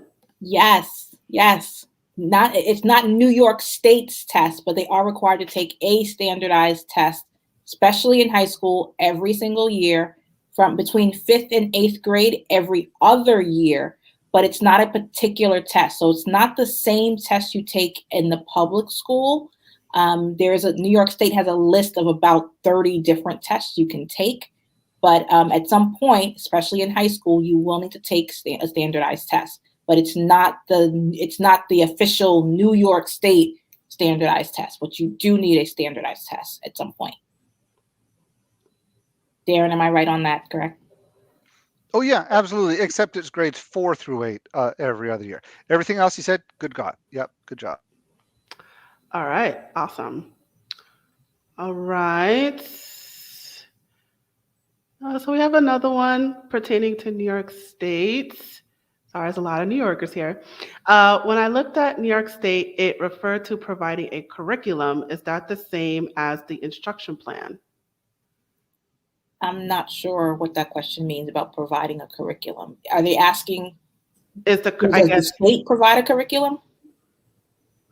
On the IHIP, I know on the IHIP where it asks the curriculum where you can just list the books or the websites or what you're going to use. So by curriculum on that IHIP, they want to know what are you going to teach, as you eloquently explained earlier. So The IHIP, you have 3 options. You can either provide a list of the curriculum material, the syllabus, or a plan of instruction. So you have the option of doing one of the 3. I think the simplest is just listing the materials that you're going to use, because there's nothing else to do. Like, for instance, mine includes Saxon Math. That's the book that I use, and that's all. I put math, Saxon, whatever grade level I'm using, and that's simply. I think that's the simplest way to do it. And that would go on the individual home instruction plan, otherwise known as the IHIP. I agree with that. I think that's true. And in fact, I know parents who have submitted a syllabus and the subject matter without materials, and then they get back to them and say, we need to see what materials you're using. So yeah, if you're going to pick one, the materials is, I think, the go-to. Anyone else? I was just going to say, especially if you're starting out, a lot of homeschoolers, the first few years are using mostly textbooks and workbooks anyway, especially if you've been doing public or private school. So yeah, I totally agree. Go with the curriculum materials. If you later on decide that you're going to do a more child-directed one or something like that, that's the time when you might kind of move over to the plan of instruction. But for just starting out and you're new to this, absolutely. List of your curriculum materials and textbooks. All right. Any takers? Anyone else? All right, awesome. All right. Great information. Okay, a lot of it I was muted. Sorry about that. Okay, I guess that's it for questions. So I guess I will jump in. So what do I want to ask? So why do you think some people, I guess, Darren, I asked you, but I'll just ask again to all of you. Why do you think people choose to homeschool as opposed to going to a private school or the schools that are, I guess, more centralized? So why do you think people choose to homeschool as opposed to doing other things? I'd like to jump in because I think my reason is not one I hear very often. I started homeschooling really because I wanted a better relationship with my children. I was the mom who was working late. I was always late to pick her up from school. I'm not the mom who enjoys cooking, so I was wrestling between getting homework done and trying to figure out what I'm cooking for dinner. And it was just a yelling fest for 2.5 hours trying to get her ready for bed and get her homework done. And I knew I could do better as a parent. And I had the crazy idea, well, let me just stay home with her and teach her. And it has worked out. And so that's not one I hear very often, but I just wanted to be a better mom. And homeschooling was the way in my brain, I jumped from 0 to 100. Anyone else? Mine was sorry. Does anyone? I was going to jump in. Mine was really a special needs issue where I 3 of my 4 boys actually have special needs and required individualized education programs, and the one I pulled out and chose to homeschool is a real kind of intricate mix of special needs and And we had really tried everything. And I decided, we're going to try this. This is completely different. We're going to take this plunge, and it was worth it. It was worth a try because nothing else was working and things were deteriorating. So that's that. And it was a good decision. Not easy, but it was a good decision. All right. And go ahead. I was just going to mention, I think it was kind of alluded to the environment issue. A lot of times, depending on where you live, your district might call for your child to go to a certain school, but can you realistically afford, $50,000, $20,000 in private school? And you have tough decisions to make as a parent. And so, environment, as we all understand, plays a huge role in our child's ability to learn. If they're routinely distracted, or we're watching the news, we're seeing the things that are happening in a lot of the schools. It's not all of them, but it's becoming quite commonplace. So I think that's also one of the big factors now.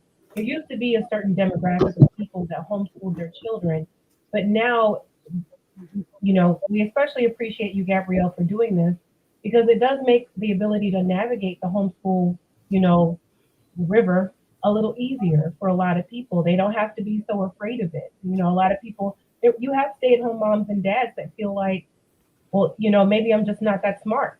I can't, homeschool my child, but it's not related to intelligence. It's more being diligent, and just kind of staying on top of things and having a schedule. And who better to teach your child than you? Even if you are at home with your child and you're monitoring them in a different type of environment, then it's a lot of times better than them leaving and being exposed.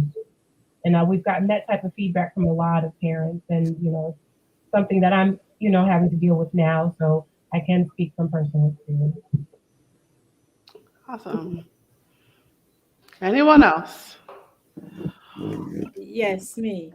Okay. Yeah, so what I've noticed, a lot of times, a lot of parents, they are really thinking about the pandemic. And that's one of the major reasons for homeschooling. They really do not want, in some cases, their child to be exposed to maybe the mandates, or they may not feel that their child is safe, that they may get sick from the coronavirus. And that's one of the new reasons why parents have decided to homeschool. There are in droves making these decisions every day. This is what I'm seeing on Facebook. I'm not hearing it that much. Plus 1352632. Okay, I hope that's not me. Go ahead. That was funny though.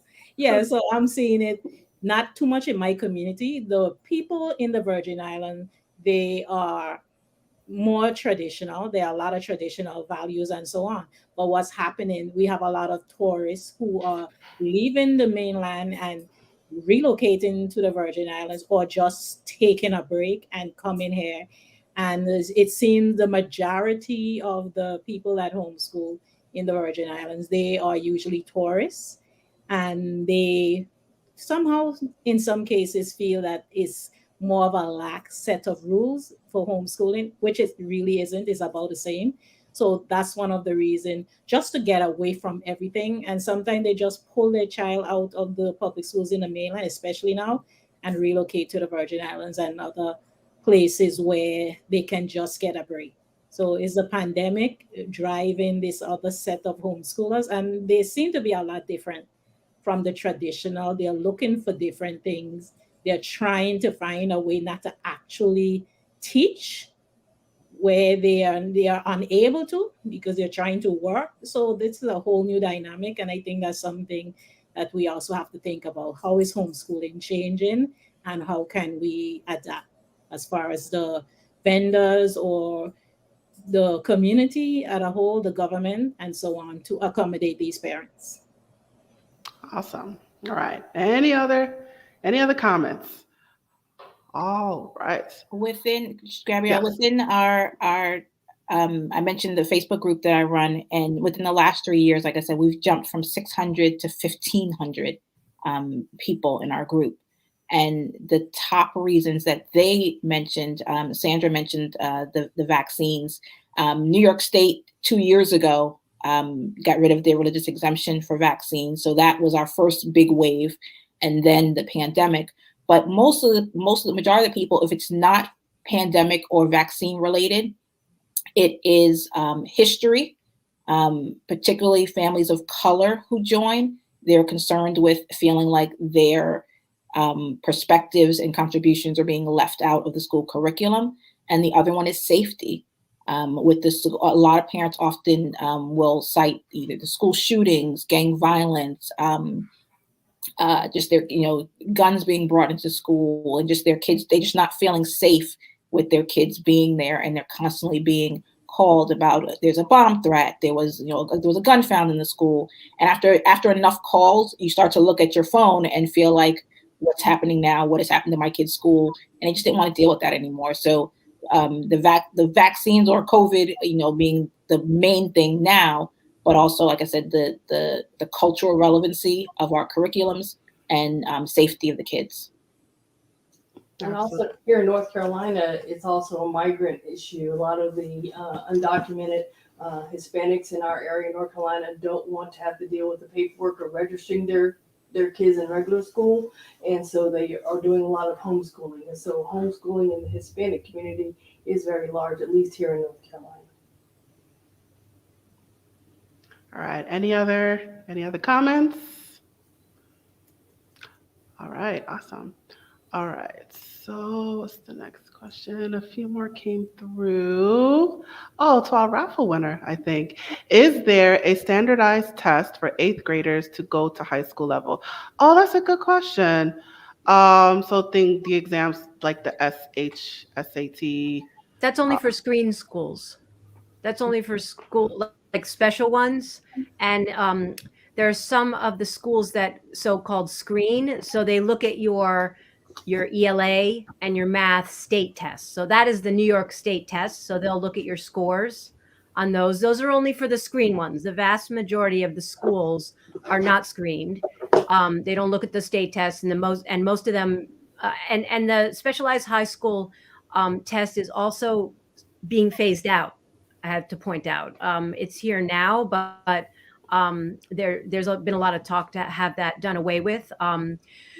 So yes, if you are homeschooling and your child and your student wants to go into high school, so you're 8th grade and then you want to go into high school, so you have to go to the Family Welcome Center and get an account, a My Schools account, and you can't put your grades on there because they won't accept homeschool grades because they're not official.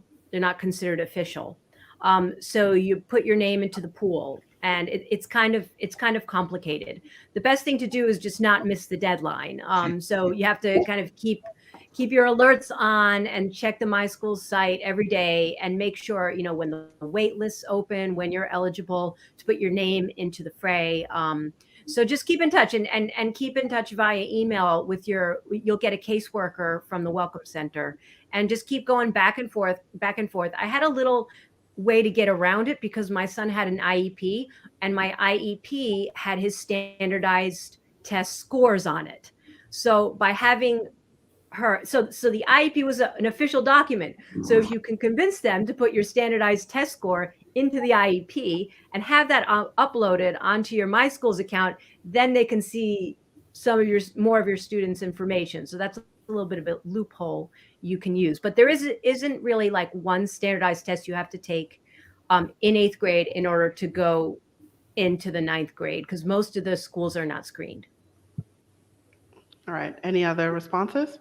Yeah, can I add, I think more generally, when you're talking about outside of the screen schools that Betsy mentioned, for parents who are considering to discontinue homeschooling once you get to high school, if you're planning on staying in that particular school district, find out what they're going to need, similar to how you would if you were going to transition from homeschooling to college. Find out what the school district is going to require, how they're going to assess your student, so that you have them prepared. The worst thing I think to do is to have given your children this great education, and then they say, oh, but you didn't do this. So now, although they're doing great, we're going to make them repeat the 9th grade because you didn't do this, or we're going to make you repeat the 8th grade because you didn't do this. So definitely find out, or keep abreast of what the school district is going to require for your student to be considered high school ready. All right, any other responses? All right, awesome. So I'll actually jump in with a question here. So Betsy, you brought up IEP. So a lot of why people homeschool is because parents, their children have learning disabilities, developmental disabilities, or they may have an actual physical injury that prevents them from going into school. So how does it work in terms of children with disabilities and homeschooling? Can they still access the same, accommodations that the school offers? Any of you can answer, but how does it work in terms of IEPs, accommodations, all that jazz? Well, so if you have had an IEP and then you choose to homeschool, you're still eligible for the services. The difference is they're not going to be school-based anymore. Sort of. So that's the qualification. I saw Darren's. So yes. So on the one hand, you're eligible for special education services. On the other hand, they're going to look different now because they're not school-based. For example, if you're eligible for counseling, the counseling that you're eligible for is school-based counseling. So then to look for an outside counselor who's approved, they give you a big list with a lot of names, and most of them aren't even working anymore. The list is very outdated, and I'm sorry, it's virtually useless. So you'd have to go out and search for your own person to do counseling. We looked for years without any success. Speech is a little easy. We found speech to be a little easier because we accepted online, like remote learning, like the virtual speech, I guess, telespeech. I'm sure there are lots of different names for it. So we got speech. It took them a couple of years to catch up and find us, even though they knew even though I was registered legal and proper with the homeschooling office, it just took them a really long time. And then once they did catch up with us, it took a really long time to get meetings together, because what happens is the homeschool office and the committee for special education are like right and left hands that don't really know what the other is doing. So when you're in a school and when you're in a conventional school and getting services, you have to advocate for your child. And when you're homeschooling, you also have to advocate for your child. And I would say maybe even more intensively and more regularly. On the other hand, just the fact that you're homeschooling means you can build the accommodations and modifications into your curriculum, which is amazing. I mean, I'll give you one example. We're talking about math curriculum, the subject that can drive a lot of people crazy. So we went through a chapter and we did the assessment. And I was like, okay, he's not going to pass the assessment. No big deal. We're going to do the chapter over again. And it's totally fine. And it's great because now he's feeling like he's really mastering this stuff and it's not a big deal. And he has as much time as he needs. So I think that's my point. Does that kind of answer the question? You are legally eligible. You're probably going to have to work harder and it's going to look different. Instead of an IEP, you'll have an ISP, individualized service plan. It's like you would get in a private school. And that's the case for New York, that you're eligible. A lot of states, the answer to that question is it's up to the local school district, who may or may not be interested in providing any services. They have to do the initial evaluation to determine whether your child's eligible for services. And that one, as Betsy said, is going to take far more time than you think that it should. And in a lot of states, they will do the evaluation. They will say, if your child were to come to our school, they would be eligible for speech, PT, counseling, whatever. But since you're homeschooling, here's a list of people in the area who you might be able to get some from. And like Betsy said, it will be outdated and the school will wash their hands and send you on your way. There's just not a a lot of states like New York, where the homeschool child has the right to special ed services. There are some, but a lot of them, it's going to be heavy duty negotiation with your local school district, and you're at a disadvantage because you don't have New York's law that says the homeschool student has a right to this. I have a question for you, Darren. Ma'am? Yes. Yes, I'm just a little bit confused because it's supposed to have a national law and special education act and everything. And somehow, for example, I am servicing a parent in Ohio, and it's like it's almost impossible for her to have special education services in that state. So if there's a special education state law in every state nationally, that seems totally against that. And if we have attorneys like yourself and so on, I know that attorneys may not collaborate on those two levels at those two organizations or whatever. And I'm just wondering why I haven't heard much talks on things like that. It's state mandated, so your child does have the legal right to be given special education services. That's what, at least that's what I learned in my Right. years teaching. If your child is enrolled in a public school, they have the right to those services. If they are enrolled in a private school, they have the right to some services. If they are in a homeschool program that is not a private school, and there are only about, I think it's 15 states or so where you operate as, if you're homeschooling, you're considered to be a private school student. If you're in one of the 35 other states, IDEA does not necessarily apply to you beyond just that initial evaluation. And that's the reason, is there's a difference in most states between private school and homeschool. The other reason why you may not have heard of this a lot is we were talking earlier about reasons to homeschool. A lot of homeschoolers who choose to homeschool, it's because they are tired of fighting the public school for their special education students. And they are out and it's like, shake the dust off my feet. I never want to talk to the CSE again. Yep. I will go find my own services privately, which is expensive, but at least they're working for you instead of for the school district. Okay. Yes, because you have the right to a free and appropriate education, and that means a free and appropriate publicly provided education. So that's the line, right? Gabrielle, if I share something, would you be able to make it available to them? We have on our advisory board a social worker in New York that shared a parent, I think it's called a parent, it's a family guide to all the services that are required, even with homeschoolers. And it's a nice little booklet. If I sent that to you, would you be able to share it with them, or? It's a PDF document. You're muted. Whoa, I'm still figuring this out. Email it to me, and then Okay. I'll use my tech skills and I'll send it out to everyone on the list. Okay. All right. Any other comments? Okay, I see there's a question here about the contact info of the speakers. I will share that information shortly, or you can look in the description right now and all that is laid out for you. All right, and I see another question here. I saw Regina, you already answered, but I will put it up here anyway. Another New Yorker. Can I pull my children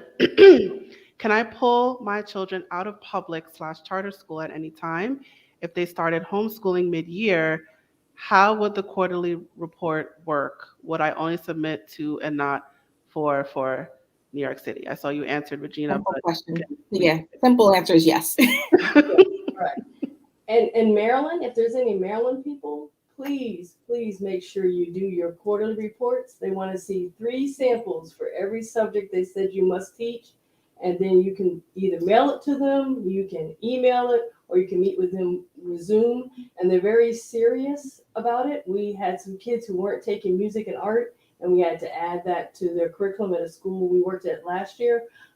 So make sure, if you're in Maryland, that you're teaching all the subjects they say that you're supposed to teach. Make sure you're keeping samples, and they can be pictures of projects they finished. If your child takes piano, you can do a video or show a program where they did a recital. Take pictures of their work. And again, you can either mail it, email it, or meet with the state rep on Zoom. But you've got to do that twice a year. And if you miss the end of the year one, they will not promote your child. Part of my job last year was all the state reports for all the kids across the country we had. So I got to learn all the rules, and Maryland, New York kept me the busiest. Okay. Yeah, let's just answer her first question. Yes to both. Yes, you can pull your children out of school, public or private, at any time during the school year. And then, yes, you only have to submit the quarterly reports for the time that you are actually homeschooling. So if they were in school for the first half of the year and they had their first 2 quarters inside the school, you're only reporting the quarters that you are actually homeschooling. Oh, okay. So it's not like if you pull your child out of school in May, you still have to submit January through April. Correct. You don't have to do that. It's May going forward. Correct. Okay. Right. I started February 1st. So I was responsible for like 2 months of the quarter 3 and then quarter 4. And I also want to say, I know we were talking about, I want to say something positive was that New York City's homeschool office now accepts electronic filing. So you can email all your stuff in, which makes it a lot easier. Any other states that are electronically filing now, or do you have to snail mail and hand deliver? Here in Virginia, I do email for my notice of intent and my end of year evaluations all the time. We sometimes recommend to specific states that even if you have that option, you go with certified mail return receipt requested, because we've had emails get lost. But if your school district is decently run, an email usually will work fine. And if you want more proof, you copy it in the snail mail. All right. Any other responses? In North Carolina, you have to, if you homeschool, you have to register your homeschool with the state. It's an online process. You have to name your homeschool and officially register your homeschool, and then that's basically it. California also has an online registration. That one is every year, unlike North Carolina's. But the problem with some states is they try and slip stuff in there that's not actually required by law. So that's one where if you have questions on it, get in touch with us. All right. Any other responses? All right. So I think that is I don't see any more questions in the chat. That is great. All right. So thank you guys. Thank you so much. And you know what? I'll do one more. So I'll go through all of you. Do you have any final advice for the people watching right now in regards to homeschooling, starting, any reservations, any rumors they heard, or just anything, any final words of advice that you would like to give to our viewers? Anyone can jump in. Oh, Tamara, are you talking? I think If you muted. start homeschooling, tell everyone else at home. Oh, so then tell everyone else in your house that they have to clean up because you're homeschooling. You shouldn't have to be responsible for the dishes or vacuuming, all that. Everybody else do that. I'm doing homeschooling. You got a free pass. There is no excuse to not do your chores. Okay, anyone else? Yeah, I was going to say, if you made a decision, read the regulations. Read them and know them. They're your best defense. I'd suggest look at them each year so that you know what's changed, what's new that's being required. And there would be 2 organizations I suggest you join: HSLDA and your state organization. I've been a member of LEA, Loving Education at Home, for all 9 years. A lot of my homeschool friends, parent friends. That's another thing. You need parent friends, not just your kids need friends. There are your old friends will still be there, but you want someone who's going to understand why you locked yourself in the room so that you can keep your children safe. You need someone who's going to understand why you went to the grocery store and you didn't need to buy anything because you just needed to get away from the kids for a minute. You need someone who's going to understand why you've ordered, why Amazon keeps showing up your house with new curriculum every week. So you need some homeschool friends. Don't neglect your own self when it comes to homeschooling, and make sure you leave time for yourself. Particularly if you're homeschooling full time, you've kind of made your children and your family your world. You need something that's yours, something that kids don't get to tag along with, something that the husband doesn't come to. Sorry, Darren, or the mom doesn't come to. But you need something that keeps you. So consider that as well. I would say if you haven't tried homeschooling, give it a try. It's worked very, very well for a lot of families I know, including my own. It's work, yes, but it can be a ton of fun. And I'm one who advocates for both parents get involved. I think that's a great way to do a homeschool program, is when both parents are involved. Because anytime you have a marriage or a relationship like that, both people have good aspects that they can put toward it. And so one parent's class is going to look different from another parent's class, and that's good. And I would add, don't be afraid to ask for help or to get help. Homeschooling can be overwhelming for any parent, regardless of the child's age. There are a lot of supplemental programs out there that can be utilized. You don't ever have to say, well, I don't know how to do this, and throw your hands in the air and just kind of skip over it. So the community, as Tamara talked about, is important. Having a support group, but also making sure that you as a family has support for you and the children that are being homeschooled in your household. Okay, I have something to say about socialization. Now, what everybody keeps saying, oh, the children need to be socialized and they need to be interact. That is very true. But always remember, there are some children that love homeschooling because they do not have to interact with the rest of the school children. So that's something to think about too. You have children that are all different. So that's something to remember. It doesn't have to always be socialization. Is your child really needing that, or are they trying to move away from it? Just something to add in, because I'm hearing a lot about that. And I was never social in school, and I would have loved to be homeschooled. That's my little addition there. So thanks everybody for attending. And Regina, you're the last. My piece of advice is enjoy. Take pictures, take videos, enjoy. The time flies by. My little boys are now grown men with little boys of their own. So enjoy. I only had the chance to homeschool our middle child for a year, and I'm homeschooling or helping homeschool my grandchildren right now. And I love the time when we do Spanish or reading or do our biology, and they are 8 and 10, and I love it and I treasure it. So just enjoy. And as Tamara said, and my mother would say, be good to yourself. Be good to yourself. Awesome.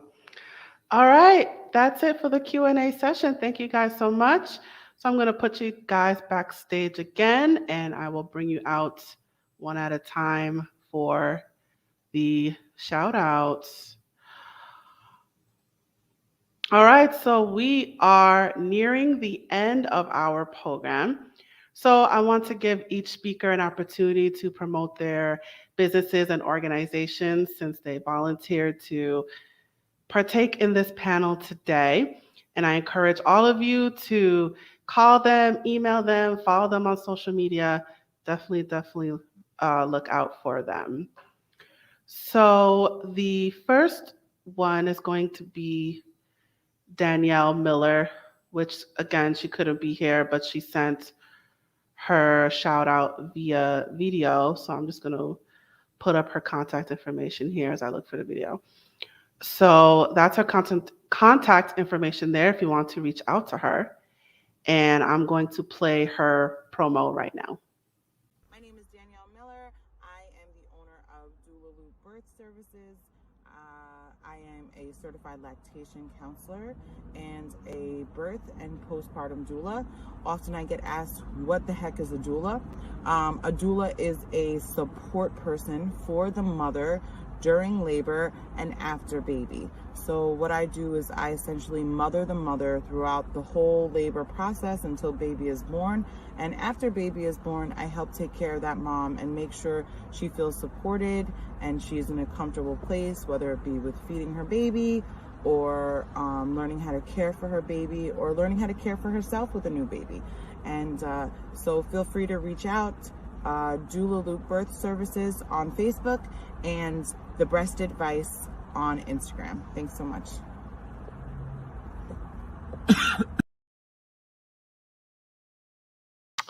All right, thank you to Danielle. So I'm going to go in order of appearance. So Tamara is next. Let me just get up her banner first. Okay, so Tamara, you can give your shout out. Thank you all for attending and staying with us this evening. You can find my book that I co-authored with a number of other homeschool moms, African-American Families and Why We Homeschool.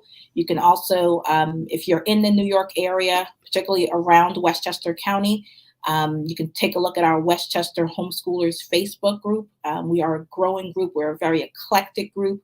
We homeschool using different philosophies. We've got different age children, and there's a lot going on there. So if you're looking for a community, please take a look at that. And speaking of community, I am also a director and area representative for Classical Conversations. I handle all the communities on the eastern side of New York, so from New York City all the way up to the Canadian border, east of the Hudson River. And I also run a workshop on how to plan some really great field trips. Don't just study at home with the books. Bring that book to life with a field trip. And really, I teach parents how to make it interactive so that it's not just someplace you went, but it was someplace they actually went to learn. And so I'm excited for this journey with you, and feel free to reach out.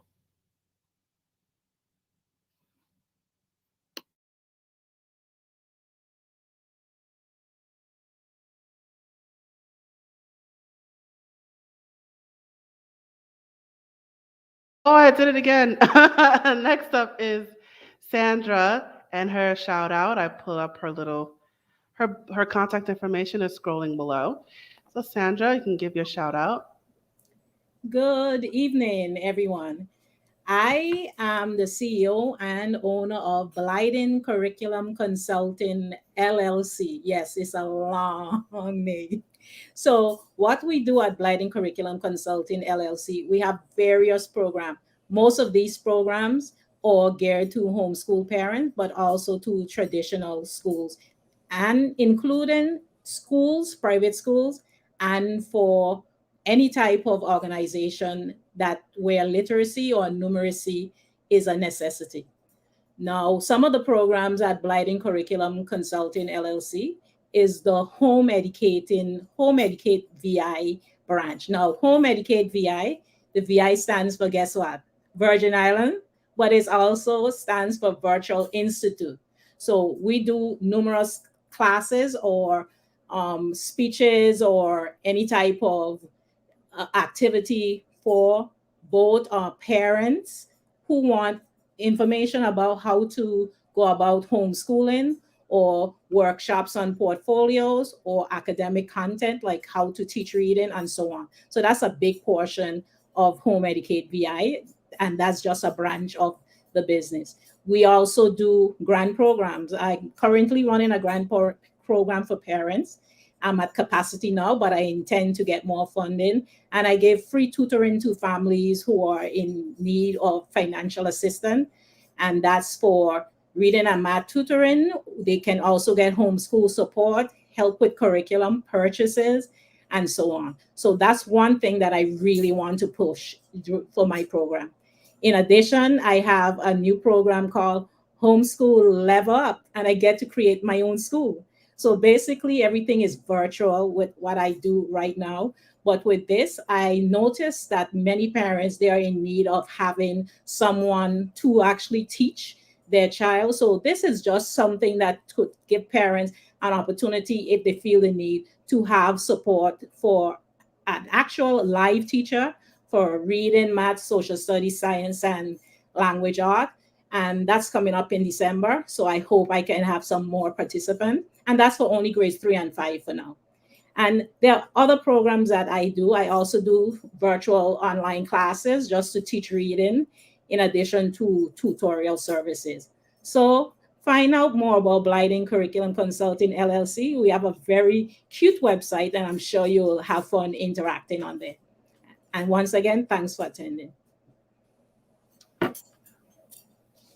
Thank you, Sandra. All right, take off her hair. So next shout out is Darren Jones. Let me pull up his little thing here. And Darren, please shout out your organization. Okay. Well, it's actually already been shouted out a few times tonight by other people, so I feel like I'm just coming along behind. Homeschool Legal Defense Association is a nonprofit. We're located in Virginia, and we've been defending homeschool rights since 1983. I'll talk about just a couple things that we do that I think make it worth supporting. Number one, of course, is we defend homeschool families who get into legal trouble with their local school district, usually because the school district is asking for things that it isn't entitled to get. So that's a big part of our job. But there's a whole bunch of other stuff that we do too. We have a huge staff of educational consultants here. If you're a member of HSLDA, you can call in and talk about what curriculum should I use with my kindergartner, or how do I set up a high school plan getting my child ready to go to the military, or I have a special needs child, I need advice on that. I've actually used them a number of times when my kids got into high school and I wanted to try some different curriculum. I sent along a request and actually got a nice conversation with several of them. We also have a charitable arm, and that's the one that I'll end with. HSLDA Compassion provides money to homeschool families who are in financial need. It might be, for example, that their homeschool books were lost in a hurricane or through their house burning down.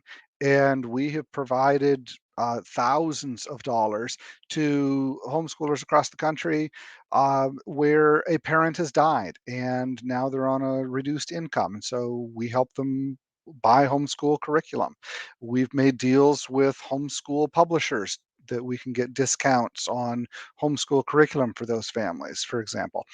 So HSLDA does a lot. We work with the state organizations to keep track of legislation that would make it easier or harder to homeschool in those states. And so, like someone else said, I always recommend join HSLDA, join your state organization. And that's a great way to support the homeschool movement in general. Thank you so much for that. All right, next shout out, Tiffany Sams and Regina Johnson. Let's get the little thing up here. Okay, Regina, and let me get Tiffany. There we go. Ladies, so go ahead and shout out your school.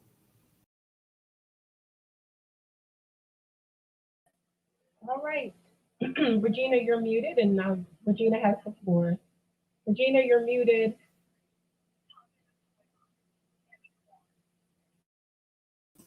Sorry. Okay.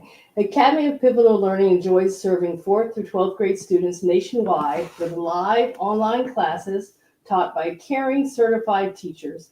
Our multicultural staff of male and female teachers meet with the students on Google Classroom, and grades and attendance are documented in GradeLink. Join the APL family for a full day, full curriculum, or 3 courses a week, 1 class a week, our after school program, or our tutoring program. Some of our amazing electives include Japanese, art portfolio, global beauty, graphic art, Zumba, STEM, Swahili, yearbook, ASL, music, and much, much more.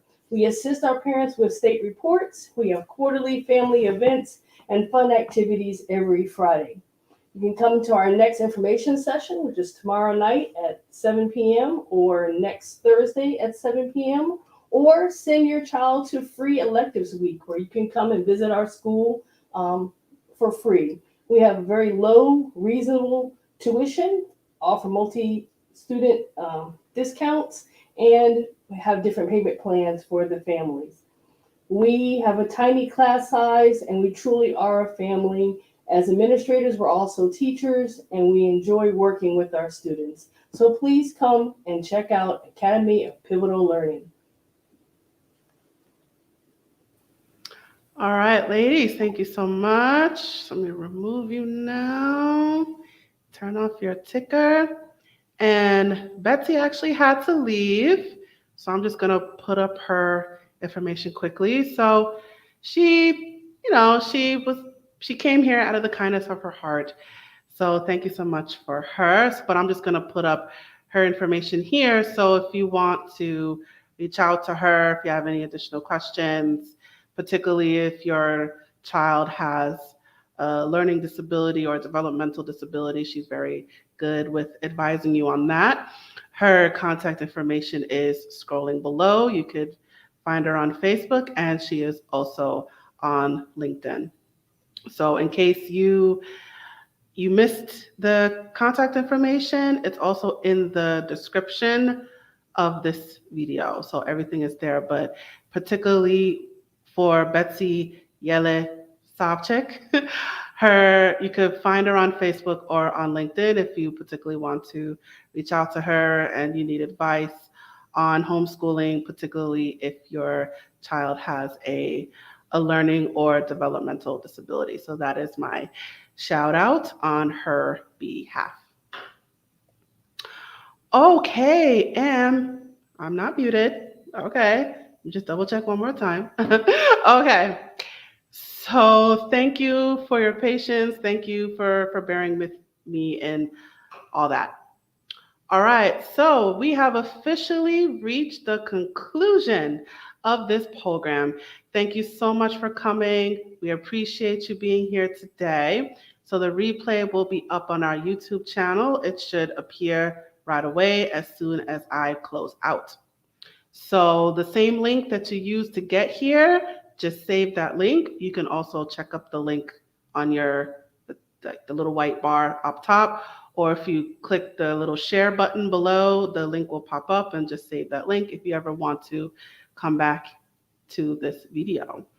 And now I'm gonna put up my own ticker. Where is my ticker? There we are.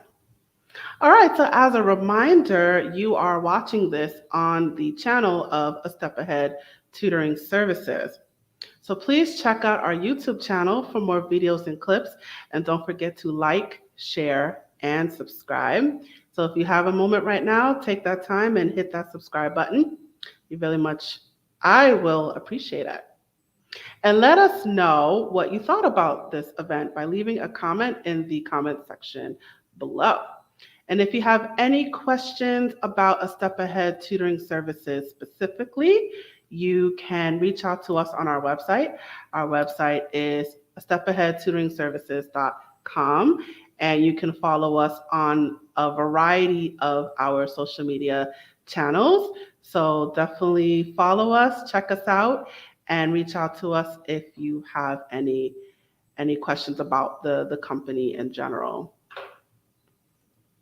And one last thing before I disappear, we are also seeking financial contributions to our crowdfunding campaign on ifundwomen.com.